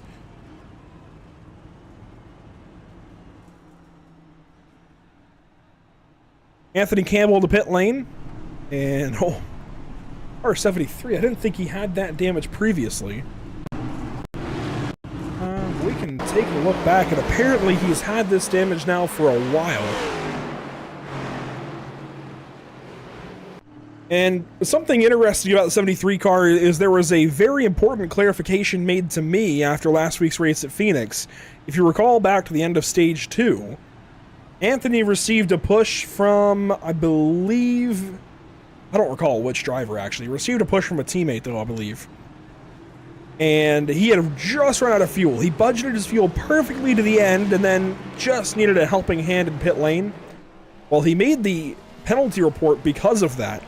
And there is a rule, which I was not yet aware of, about doing that. Basically getting help to make it under caution or even under green. Basically, if your car is disabled, and this includes running out of fuel, you are asked very politely not to receive service and for other drivers not to push you.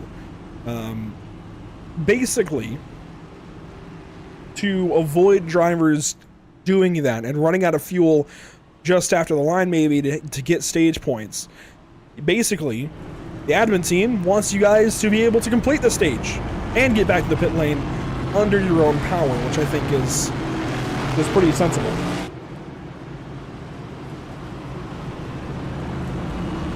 We'll have 86 laps to go, and a handful of drivers are trying to outlast this stage. Of course, they had the caution right around 105 to go. Everybody came in, got fuel and tires. Now you have a bunch of guys who have been out there for 20 laps. In fact, the top 7, it looks like, have all done that. Then Ryan Patty, Nathan Finnegan, they pitted 10 laps after, just for fuel. But everybody up front is on the same tires. Into the Geico restart zone. Back green at Bristol.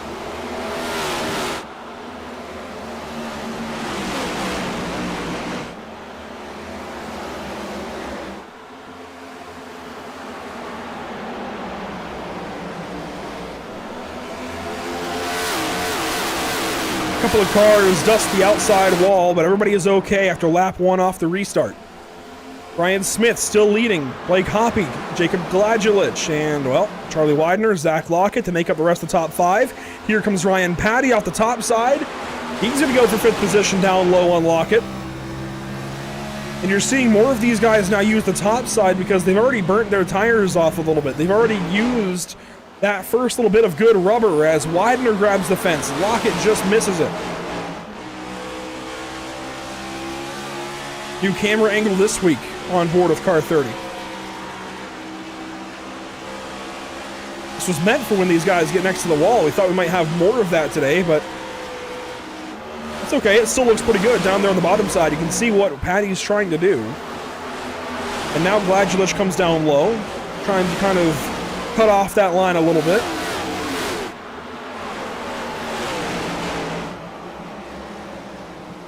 This is the fight for third. Gladulich trying to hang on, but Ryan Patty should go by relatively easily. It won't be an exact science. It won't be easy necessarily, but it might, well, thought it would happen by now, but Ryan Patty, and this is the important distinction, I suppose. With 80 laps to go, these guys all pitted for tires about 28 laps ago.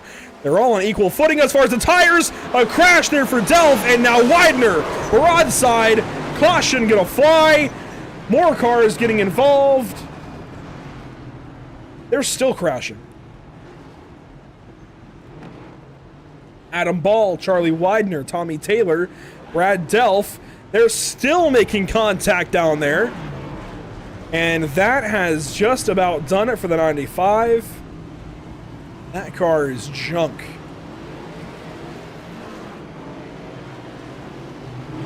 He surely will have to pit. And he will. It can all go awry that quickly. Watch here, Brad Delph. Not Brad Delph. Well, Brad Delph gets involved, but Charlie Widener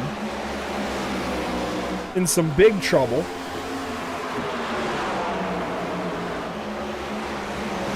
Gladulich up the racetrack. Delph tried to go middle. The adjustment there, and boom, Mike Jennings. Brad Delph hard in the fence. There goes Sean Purcell, there goes Tommy Taylor, and then Robert Blue, and bam!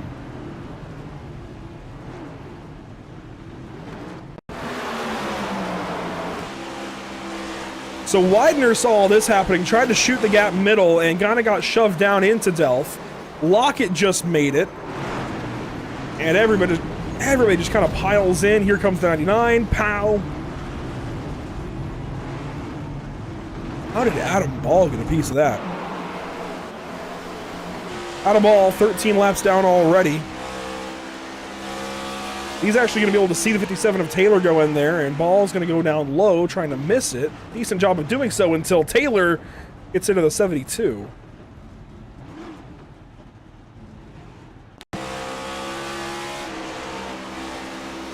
And this, from the perspective of Brad Delph at first, contact there.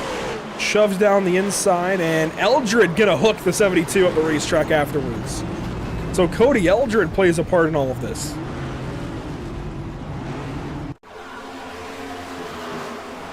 And poor Cody Eldred's way back here.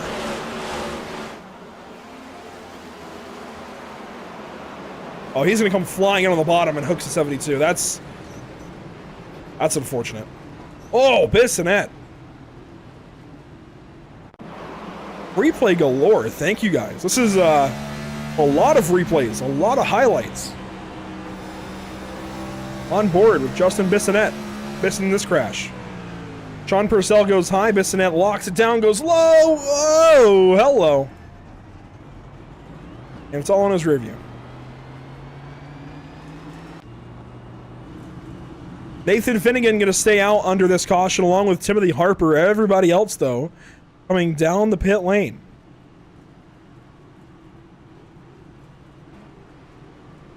I would say that I'm confused.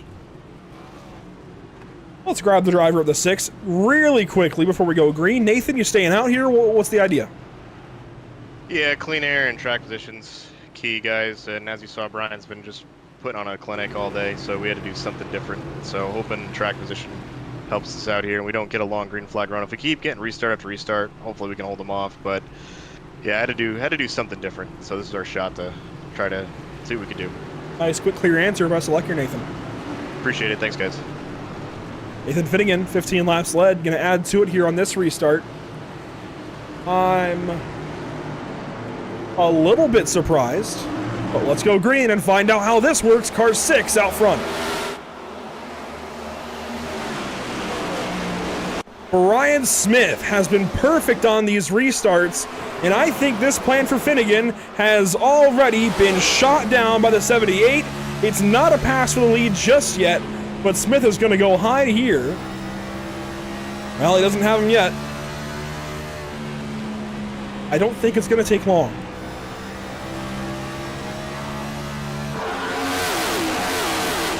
He's still got him, and here comes Timothy Harper, who just went purple.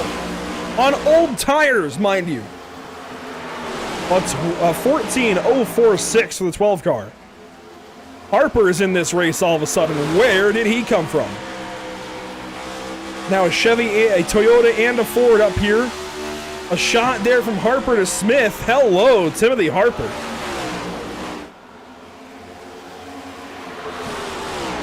Inside of 70 to go now. In fact, 69 laps to go this time by.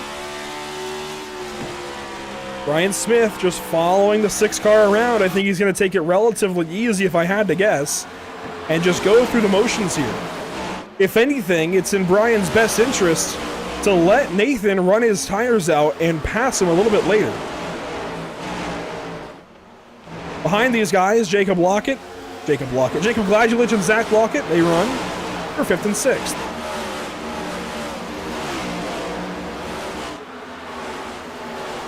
A little further back, you see that injured 73. He's actually in the top 10 right now. Anthony Campbell running for 8th spot. That's Joshua Clemens just behind, who has returned to the top 10. Oh no! Down to the inside wall, and just as quick as he got back in the top 10, Clemens is out of the top 10. He's got less side damage, and he's going to drop through the field all the way down to 13th spot, which doesn't sound like a whole lot, but on paper it looks a little bit less severe. On the racetrack, it's a pretty big issue. Racing here for 3rd, Hoppy down low. He's on new tires. Harper up top on old.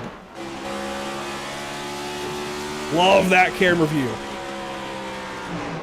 And Brian Smith goes right on through to the race lead. Finnegan's still down there. Smith has got him clear.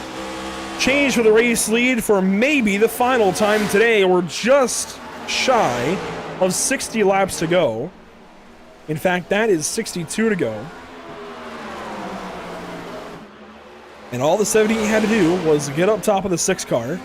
The thing is, if we can actually run green for a while, I know I just said it'd be in Smith's best interest to let Finnegan run his tires off a little bit. At the same time, if Finnegan, he's still got a set of tires in the bank. Brian Smith, I don't think does.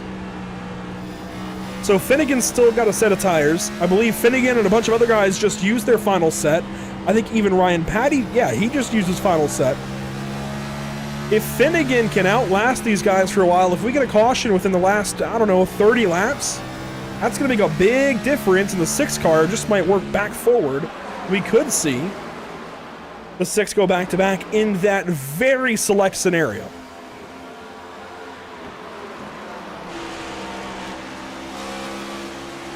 I continue to really enjoy this drive out of Jacob Gladulich in the top 5 today.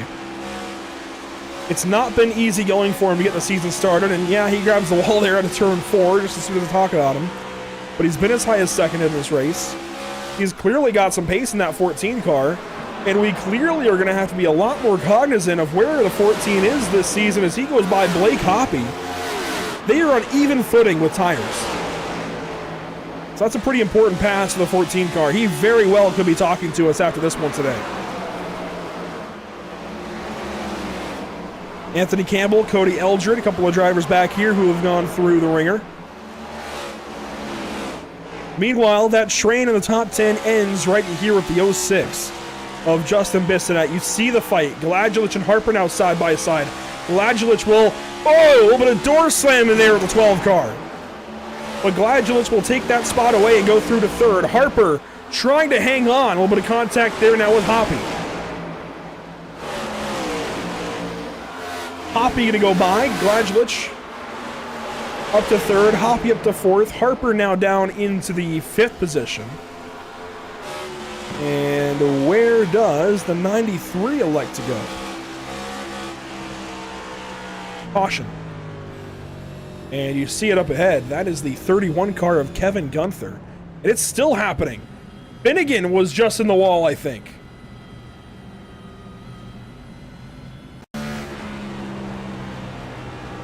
Well, now, here's the 6 car, Nathan Finnegan. First want to see something happen to our race, well, not second place, or not the leader. Wow, there was contact. Smith checked up for the pace truck, and Finnegan just was not ready for it.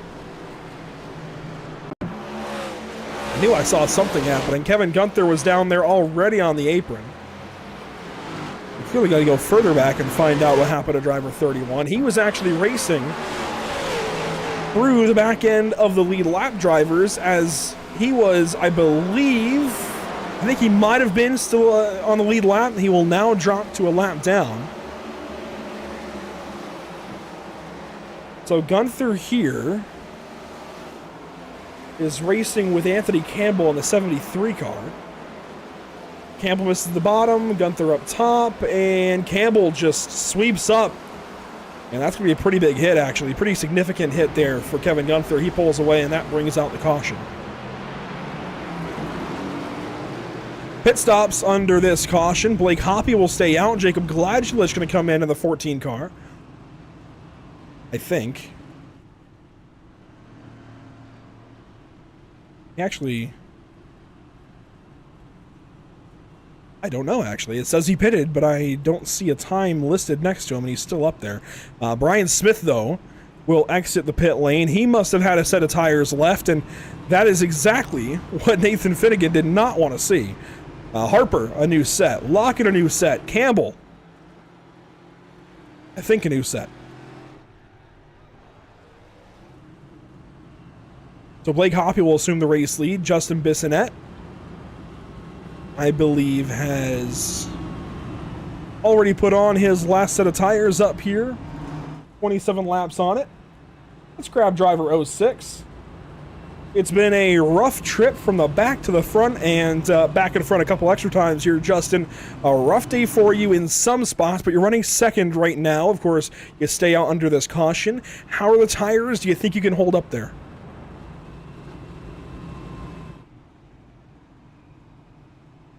We hadn't moved him up yet. Justin, I just asked you a whole question. I don't know why you didn't hear it. I didn't hear it or anything. I mean, you were in the waiting room, but briefly, I guess, how are the tires? Do you think you can hold these guys off when the tires catch up to you? They're definitely going to make their way back up here, but this is intentional. I got an extra set pit lane here, so we get another 20 green flag laps, come get the last core, and give it hell. So 6 sets in the pit lane. You've saved 1. Do you plan to use it, or do you want these last 50 to go green? I would like them to. I don't think they're going to, though. So we're just going to assume that those tires are going on somewhere at about 20 laps, and if we can avoid mayhem, cool. But otherwise, I'm just going to expect that we're going to start wadding stuff up here any moment. A safe assumption to me. Best of luck. Thanks, man. A very safe assumption to me that we get one more caution. It is Bristol, after all. Blake Hoppy waited a long time, but we are green once again with a part-timer out front, and this whole dynamic has changed. The 78, a big catch out of Brian Smith. Bissonette and Paddy going to pressure that 23 of Blake Hoppy. 1 lap complete off the restart. And everything has changed up front. Mike Jennings, by the way, he was recently in that crash, is up here in 4th, kind of in the way. But that's okay. He's playing track position, trying to get the best results he can. First, he got the wall, that time out of 4. Finnegan now held up by the 16 car. So clearly, there was an extra set. I thought these guys had 5 change tires. I think it was 6 change tires, and I didn't get the memo early enough. Oh, contact! And Brian Smith will slide down to the inside. No caution. That has got to be so frustrating for Brian. 1 car to the inside, it's Tanner Dio, who will bring it back on the racetrack. Another car sliding, I think. Saw the smoke for it. That might have just been the residual smoke from Brian Smith, who's now down to 13th. And that might be what everybody up front wanted to see, just because it means they have a shot still to beat Brian Smith. I didn't think they would. I thought for sure the 78 had him covered, but now Nathan Finnegan moves into the 2nd spot. He's got 30 lap better tires almost, and oh, Brian Smith, he's seeing red. Patty gets the fence there out of 4. And just a few laps to go, the contact was the 30 into the 78. Just a little bit of racing contact. Brian Smith sent back to 13th spot, sent packing. He's got to work back through the field. All while Nathan Finnegan, his main competition today, is going to take the race lead, somewhat uncontested down here in turns 3 and 4, inside of 40 laps to go. Brian Smith, this is what he's trying to race around. Gets by Gladulich there in the 14. So Smith now into the top 10 as he passes Clemens. The time deficit, though, from Smith to the race leader is what you've got to look at. And that is just inside of 4 seconds. So watch this number here. That is what you're really looking at right now. Brian Smith, about 3.7, 3.6 seconds, 3.5 seconds. It depends where you're at on the racetrack. But he's now going to work past Timothy Harper. And that, well, he's going to move up to the 8th spot. He's still going to try to fight through all of this. Jennings is on the lead lap. Bluen is a lap down. He's going to give a shot there to the 16 and drive down on the racetrack, nearly on the apron. But you can tell Brian Smith is doing everything he can to get back through this field. Working now on 6th, and he's going to go by. With the pace this guy has, man, it almost looks like when you're racing AI and you get set back and you're trying to get back through the field before the end of the race. I say that because I've done that to the iRacing AI a few times recently, bullied them around. He's just, between the tires and the pace gap, he's got the pace. He ran a 14.0 as soon as he got sent back there. Slides around the 06 there, and he's now just about 3 seconds behind Nathan Finnegan. He is pulling up to Zach Lockett and Ryan Patty here soon. Ryan Patty, of course, was the car that got loose and got into the 78 car. 31 to go. Brian Smith now into 5th. Got 8 spots back that quickly.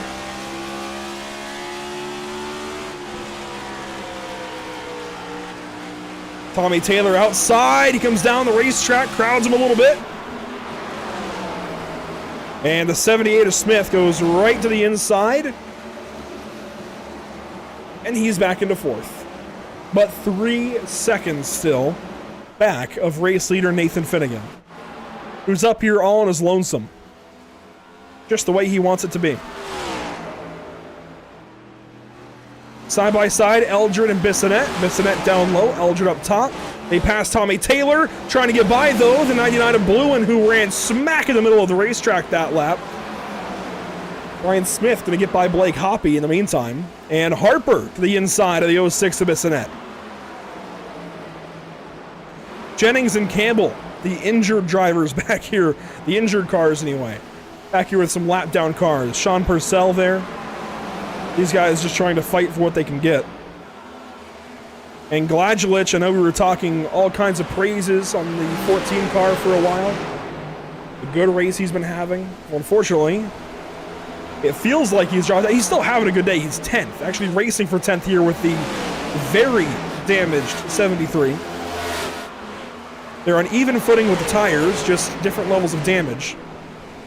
And yet Anthony Campbell is putting up a hell of a fight. Contact and Gladulich in the wall hard. This fight will keep going then. Ryan Patty has caught Blake Hoppy as these laps wear on, even footing for tires here. In fact, these two are the top 2 of the drivers who stayed out on that last yellow. But as we come up on 20 laps to go, the gap that I think is most important is at least here, 2nd to 3rd. Brian Smith trying to chase down Zach Lockett. 1.5 seconds. And watching times, Brian Smith is not really catching by much. In fact, you can draw another little arrow here. Watch that number next to the yellow arrow. That's 3.3 seconds. Sure, he's caught up since he went to the back. It was 3.6 or something a little while ago, but he is not actively catching up by much. He had to use and abuse those tires quickly. So if you're Brian Smith, what you want now is a caution, because even if you get to lock it here, that's second. Brock Hersey gonna get up out of the way.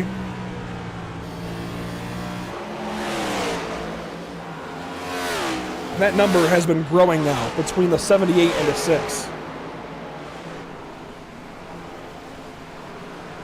Behind these guys, Tanner Dio and Jacob Gladulich. I think Gladulich may have come in just for fuel because the tires on this car seem to have completely gone away. Dio nearly gets into the 14 that time. Meanwhile, Ryan Patty, Cody Eldred, they fight. Eldred on newer tires.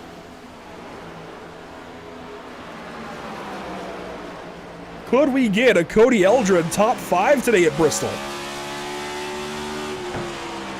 Patty work on the top, just trying to hang on. Gets into the fence there in turn 2. We got it briefly out of turn 4.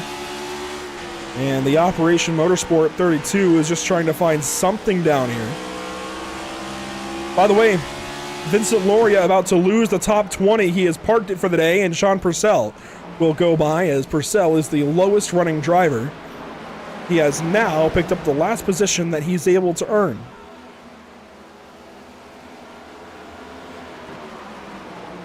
Tanner Dio slow, and caution. Caution is out for car 20. This race has officially entered Bristol mode. Cautions breed cautions. This field is now stacked back together. Let's see what happened to Tanner Dio back here. Oh, and you know what? Nathan Finnegan was just getting to the lap cars. We missed that, looking through some of the rest of the field.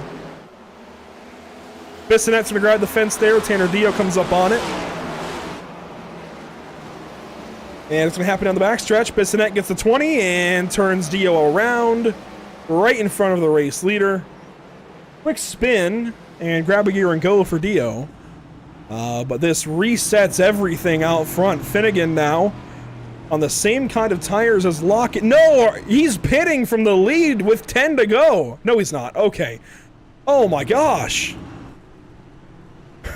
He hit the commitment line and everything. Oh man.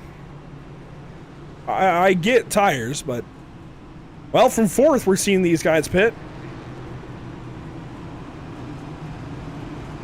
Timothy Harper comes in, Ryan Patty, Cody Eldred, Blake Hoppy, Jacob Gladulich, Justin Bissonette is in. He's into his box.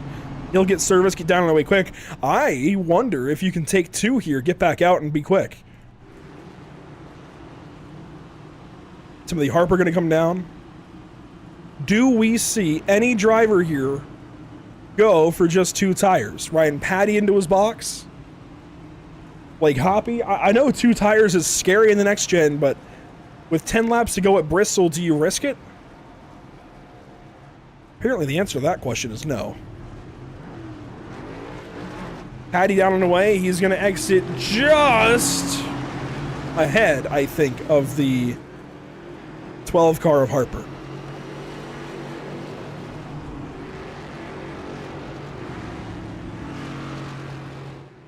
But we haven't spoken to a certain driver in a couple of weeks. It's going to be Zach Lockett down here in the 93 car. He's going to restart 2nd. And Zach, I'm going to preemptively knock on wood for you here. I don't want to jinx anything, but you're up here in 2nd, inside of 10 to go. Definitely some circumstances around you that could get a little bit aggressive. How do you feel for this restart? Yeah, first of all, thank you for knocking on wood. Yeah, I'm definitely nervous, man. That caution was not what I needed, but I've been letting people go by me that are faster all day. That's why I'm in this position right now, some give and take. So if that's what it comes to, I'm going to be a little bit more aggressive, but to try to make sure I at least finish up here in the top 5. But don't be surprised if you see me let a few guys by. We're going to have new tires right behind you, but old tires next to and I guess to the corner, left rear corner of you. At the same time, that's Brian Smith to the left rear corner of you, who just got sent back and drove through the field. Are you concerned at all about a bumper or 2 going flying? A little bit, but like they say, it's Bristol, baby. But like I said, I've been giving guys a lot of room all race. Hopefully, they show a little bit of respect, and we all raced it out here pretty cleanly. But like I said, man, Really just hoping for this top 5 here, and gonna do my best. Well, I have one more question for you. And it's not even racing related, so that might let you breathe a sigh of relief, I guess. Although I am going to ask you about your Tennessee Titans. How do you guys feel for 2024? Man, I feel great. We're gonna miss the king. It's definitely a new era of Titans football, but loving what we're doing around Levis. You still got like 45 mil to spend, so wait to see what moves Rand Carthon, the GM, makes here the next couple of weeks still. But feeling good. New era. Well, I burned you about it a couple of weeks ago at Vegas. Had to give yourself, give you a chance for redemption here. Best of luck, Zach. Thank you. Zach Lockett going to restart from second. We're going to have 7 laps to go. And Tyler, I wanted to interview him earlier. I don't see him in the league Discord. So if you want us to talk to him, he's got to be here. But if he were to get in, and if we get another caution, I would happily talk to him. We're going to have a restart here, though. 7 laps to go. Finnegan, Lockett, and Smith on old tires. The rest on new tires. Lockett goes nowhere on the drop of the green. 7 laps to go at Bristol. I even knocked on wood for him. Patty is all over his bumper. And here comes Harper on the outside of Smith with tires. 6 laps to go at Bristol. And the 12 is chasing the 6 car. Hoppy is into 4th. This might be a race winner here in a few laps. 5 to go this time by. Harper is closing in very quickly on last week's winner at Phoenix. Nathan Finnegan leading. Timothy Harper second. Brian Smith getting swallowed up by the new tires. Patty's on tires. He comes up to the 78 car trying to find a way by him for the race win. Timothy Harper down on the bottom side of the racetrack at Bristol. That was 4 to go. And the number 12 running last year's NASCAR champ and his colors, well, it's going to make a whole line about Ryan Blaney's colors in that 12 car and maybe being a good omen, but unfortunately the Operation Motorsport Chevrolet is going to be Operation Repair Me here in a moment. We nearly had a storybook ending for the 12 car. And now he's got to hold up on a restart. Cody Eldred here racing with Zach Lockett actually ahead. He's going to get turned around by Joshua Clemens down in turn 1. That was a whole lot of aggressive. Oh, Tanner Dio.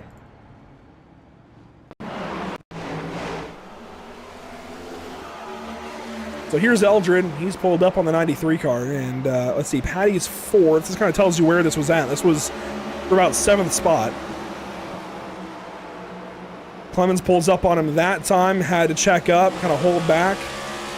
So already maybe a little bit frustrated, trying to get aggressive. He goes to the apron there. I mean, that's certainly optimistic, I would say. And down here in 1, goes down. I think he was committed the entire time, whether Eldred was there or not.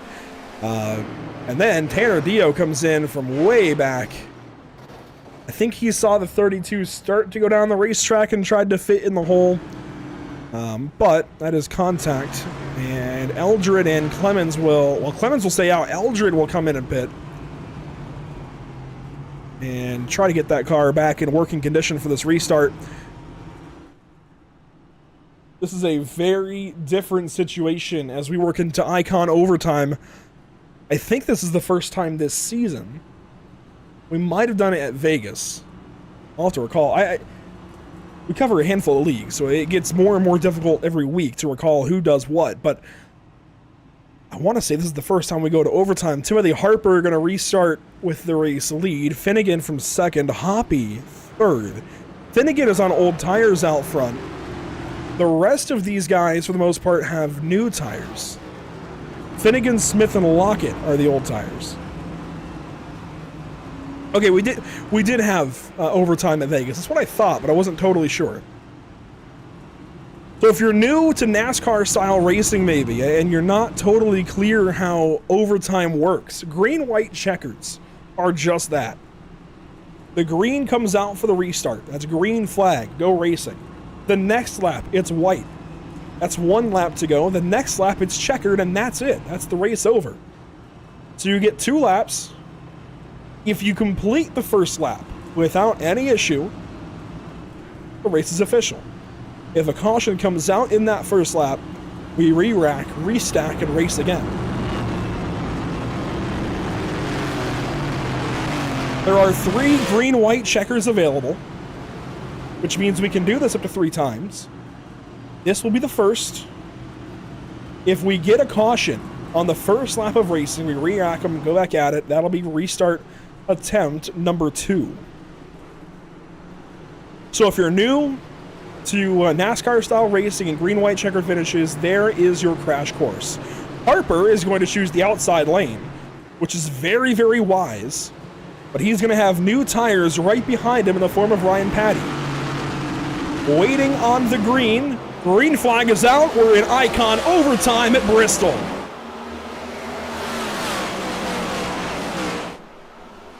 Can we get through the first lap completely green flag? I think we will. Timothy Harper, this time, white flag at Bristol. 1 lap to go. Brought to you by Whiplash SimCams.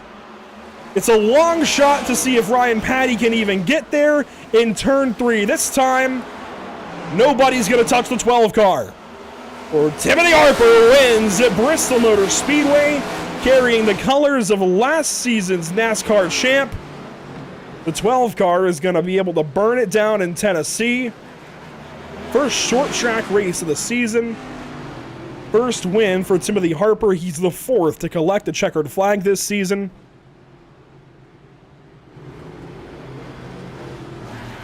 Brian Patty, Blake Hoppy, the rest of your top 3. And there is Tim Harper on the front stretch, parked and gonna burn it down maybe, or will it be a calmer victory lap?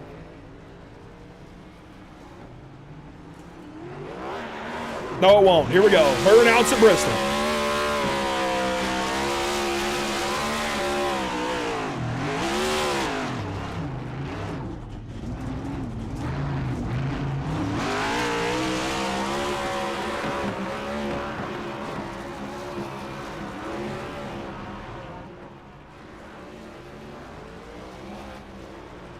So Timothy Harper with the race win this evening. Going to, for now, put himself in the playoff field as well, which is hugely important. Get the race win out of the way now. He's going to burn it down with his teammate, it looks like, Anthony Campbell. To get the win out of the way now and qualify for the playoffs already, that is a huge, huge deal. Don't have to worry about the road course at Coda next week. Don't have to worry about Richmond or Martinsville coming up. Of course, if you can get another win, you want to. But this is going to be a big, big day for Harper's season. It's to park it on the front stretch at Bristol Motor Speedway. You don't get to say that every day. Well, let's take a look at this evening's unofficial race results. Timothy Harper with the race win, Ryan Patty 2nd place, Blake Hoppy in 3rd, Nathan Finnegan, Brian Smith, Justin Bissonette, Zach Lockett, and the rest complete your top 10. Anthony Campbell hangs on with no front bumper to finish in the top 10. That is just incredible, and I didn't think Timothy would be parked here this long. This is a perfect shot. Years 11 through 20, some notables there, certainly going to include Kevin Gunther. Maybe even Brock Hersey up there in 12th. Mike Jennings hangs on, but all these guys a lap down or more. Ball back there. Daniel Nyman picks up some points even after a long day. Sean Purcell recovers. Now Harper toes. But you see the rest here down through 30. A really, really long day for some. And a just day to forget for everybody else. I think Dave to forget for everybody back here. Really south of 15th, you want to forget this one just because of the trials and tribulations, the trouble you might have gone through. A very, very long day at the virtual Last Great Coliseum. One more page here, Heath Smith, Eric Smith, and Kyle Corley. Timothy Harper is our race winner this evening. We will go ahead and, of course, talk to driver 12, who was able to not only park it at Bristol, but burn it down at Bristol. Timmy, that has got to be a great feeling when 300 laps plus a few are all said and done. You're in victory lane. How's it feel at Bristol? It feels great, man. I was a little worried there at the beginning. felt like I didn't really have a good car.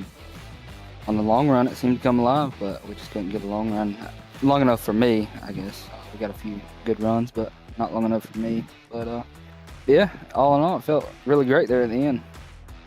Of course, it's not all of your worries for the season just gone out the window, but this is a pretty big one. Getting that win, qualifying yourself for the playoffs technically, and there's still a long ways to go. We could have more than 16 race winners, but this at least puts you in that field for now and is able to relax you at least, right? Yeah, definitely. It's a big pressure relief trying to get into the 16 drivers that are going to be in the playoffs, and I mean, there's a lot of good drivers, fast drivers in here that could win easily. It's kind of a rebound from last week, I think. I think last week I had a pretty good car capable enough to win, so it feels good to rebound and come and get a win here at Bristol. It's a really good track for me, and I love these short tracks. We have more short tracks coming up. Does that mean you're also pretty positively looking at places like Richmond and Martinsville to get the season going still? Yeah, for sure. Richmond and Martinsville. Martinsville's basically my hometown track, so that'll be a good one to run there if I can get a win. And Richmond's just about the same length away too, so it's Charlotte, Richmond, and Martinsville are basically my 3 hometown tracks. So hopefully I can do pretty good there, and we'll see what happens. Well, Timmy, congratulations. Good to talk to you. 8 laps led and a race win this evening. Good to get out of Bristol too with a clean car. Best of luck the rest of the season. Appreciate it. Timothy Harper with the race win. That is a big deal to get the season going for car number 12. And just behind him, in the shadow of that number 12 Ford Mustang, you find the 30 car. That last restart was kind of make or break to see if you had a chance for the race win. Ryan, you couldn't quite get there, but still, second place, a good day. Yeah, I'm happy with second place. Obviously, second place 2 weeks in a row now, just shy. Love to get that win, lock into the playoffs, but we'll take it. Good points tonight. I was able to get some stage points for the first meaningful stage points of the season. It's been a tough. I feel like the first few races here we've gotten into trouble early and had to make our way back for maybe a top 10. But last couple weeks it's been a little bit better. But yeah, I mean that 12 car, he was fast all night. I knew once he got track position. When you look at the 12, the 6, me, the 78, whoever was out front, and unless it was going to be a reasonably long run, it was going to be real hard to pass because you could just cover the top, cover the bottom, and then take away everybody's momentum. Now, I think we talked at Phoenix last week about how this race could be a little bit touchy-feely between some drivers that maybe weren't too happy with each other, but it seemed like, at least from the broadcast perspective, it was a relatively calm Bristol race. How did it feel behind the wheel? Yeah, I mean, there's definitely a number of cautions. Personally, as a driver, I want to see the race go green flag all the way. I mean, I love the long runs where the tires come in, you got to manage your equipment, and then you got some comers and goers late in the run. As a league owner, you're going to have that, right? You're going to have people getting into each other. You just don't want the retaliations and anything getting dirty. And I think that tonight was relatively clean. People are going to make mistakes, get loose, bump into folks, spin them out. It happens. It's racing. And overall, I thought we had a pretty good night. Ryan, it's good to talk to you for the second week in a row. We even talked to you earlier on. Does this maybe start to, I guess, spell some mid-season, well, I'd say early season, really, early season success? I mean, is this a good trend of momentum for you? Do you feel good going into Kona next week and then on to a couple more short tracks? Yeah, I hope so. I don't think by any means I'm the best driver in the field, right? But I feel like I can run consistently top 5 and, with the right amount of luck, rip off a win maybe here and there. I like road courses. Again, I don't think I'm the best driver at the road courses, but I look forward to Coda, and then I think we're right back to another short track after that, if it is Martinsville. We're definitely going to have some drivers' tracks here. So hopefully, like I said, not the best driver, but maybe I can hold my own here and rip off a few top 5s in a row. And I'd be remiss to not mention what happened on the backstretch about 30 laps prior to the end of the race. A little bit of contact between you and Brian Smith. What happened? Yeah, I knew he was coming on fresh tires, and he was pretty much going to blow the whole top 3's doors off there. So I was trying to run him tight off the exit of, I forget if it was 2 or 4, and the rear end stepped out, so the car didn't really track all the way out to the wall. And I think he was anticipating that, and obviously our doors came together, and he got the worst of it. So, not my intention. I don't know if it looked bad or not, but just trying to race him hard and make him battle for it, knowing that he had the tire advantage there. Ryan, congratulations. P2 was a big day at Bristol. Hopefully we're talking to you soon again. Yeah, no, we're happy going home. Appreciate that. Ryan Patty, second place, and it looks like Blake Hoppy does not make it into Discord by the end of this one. So Tyler the Talent and everybody else hoping for him to be talked to. Well, he's not in Discord, and unfortunately, if you're not in Discord, I simply can't talk to you. But we'll hold out hope here. We'll wait a minute and see if he's able to connect, but no sign from him yet. While we wait on him to see if he pops in by the end of this one, let's at least take a look at what's upcoming for us at Pit Stop TV. The rest of, well, nothing else this week. The week ends, right, in 2 hours, not even 2 hours on the East Coast. But Wednesday, we're headed out to Talladega Super Speedway for the final race of the SARG Super Speedway Series.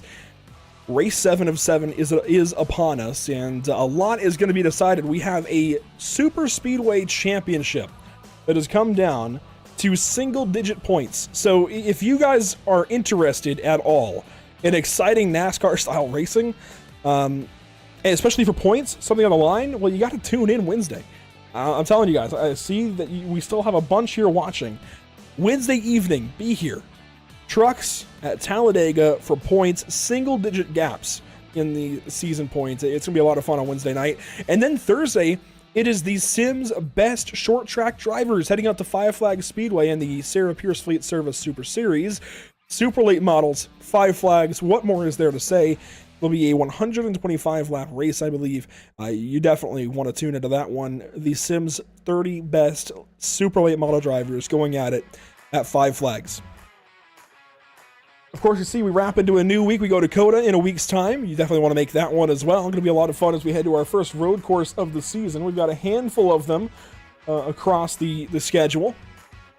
You got to make sure you follow along on social media at Facebook, Instagram, Twitter, Twitch, YouTube, and Kick. A whole lot of them to follow everything Pit Stop TV. We'll take another look at our series season schedule. 4 races now out of the way.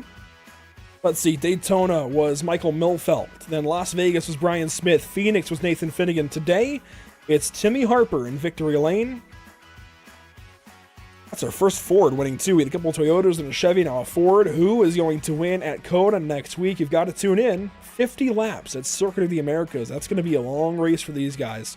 And it's Richmond, Martinsville, and Texas, the next 4 races on the schedule. Going to be a lot of fun. You don't want to miss it here on Sunday evenings at 7:45 Eastern on Pit Stop TV. There's a race or two. In fact, Richmond, we won't be live. That'll be Easter.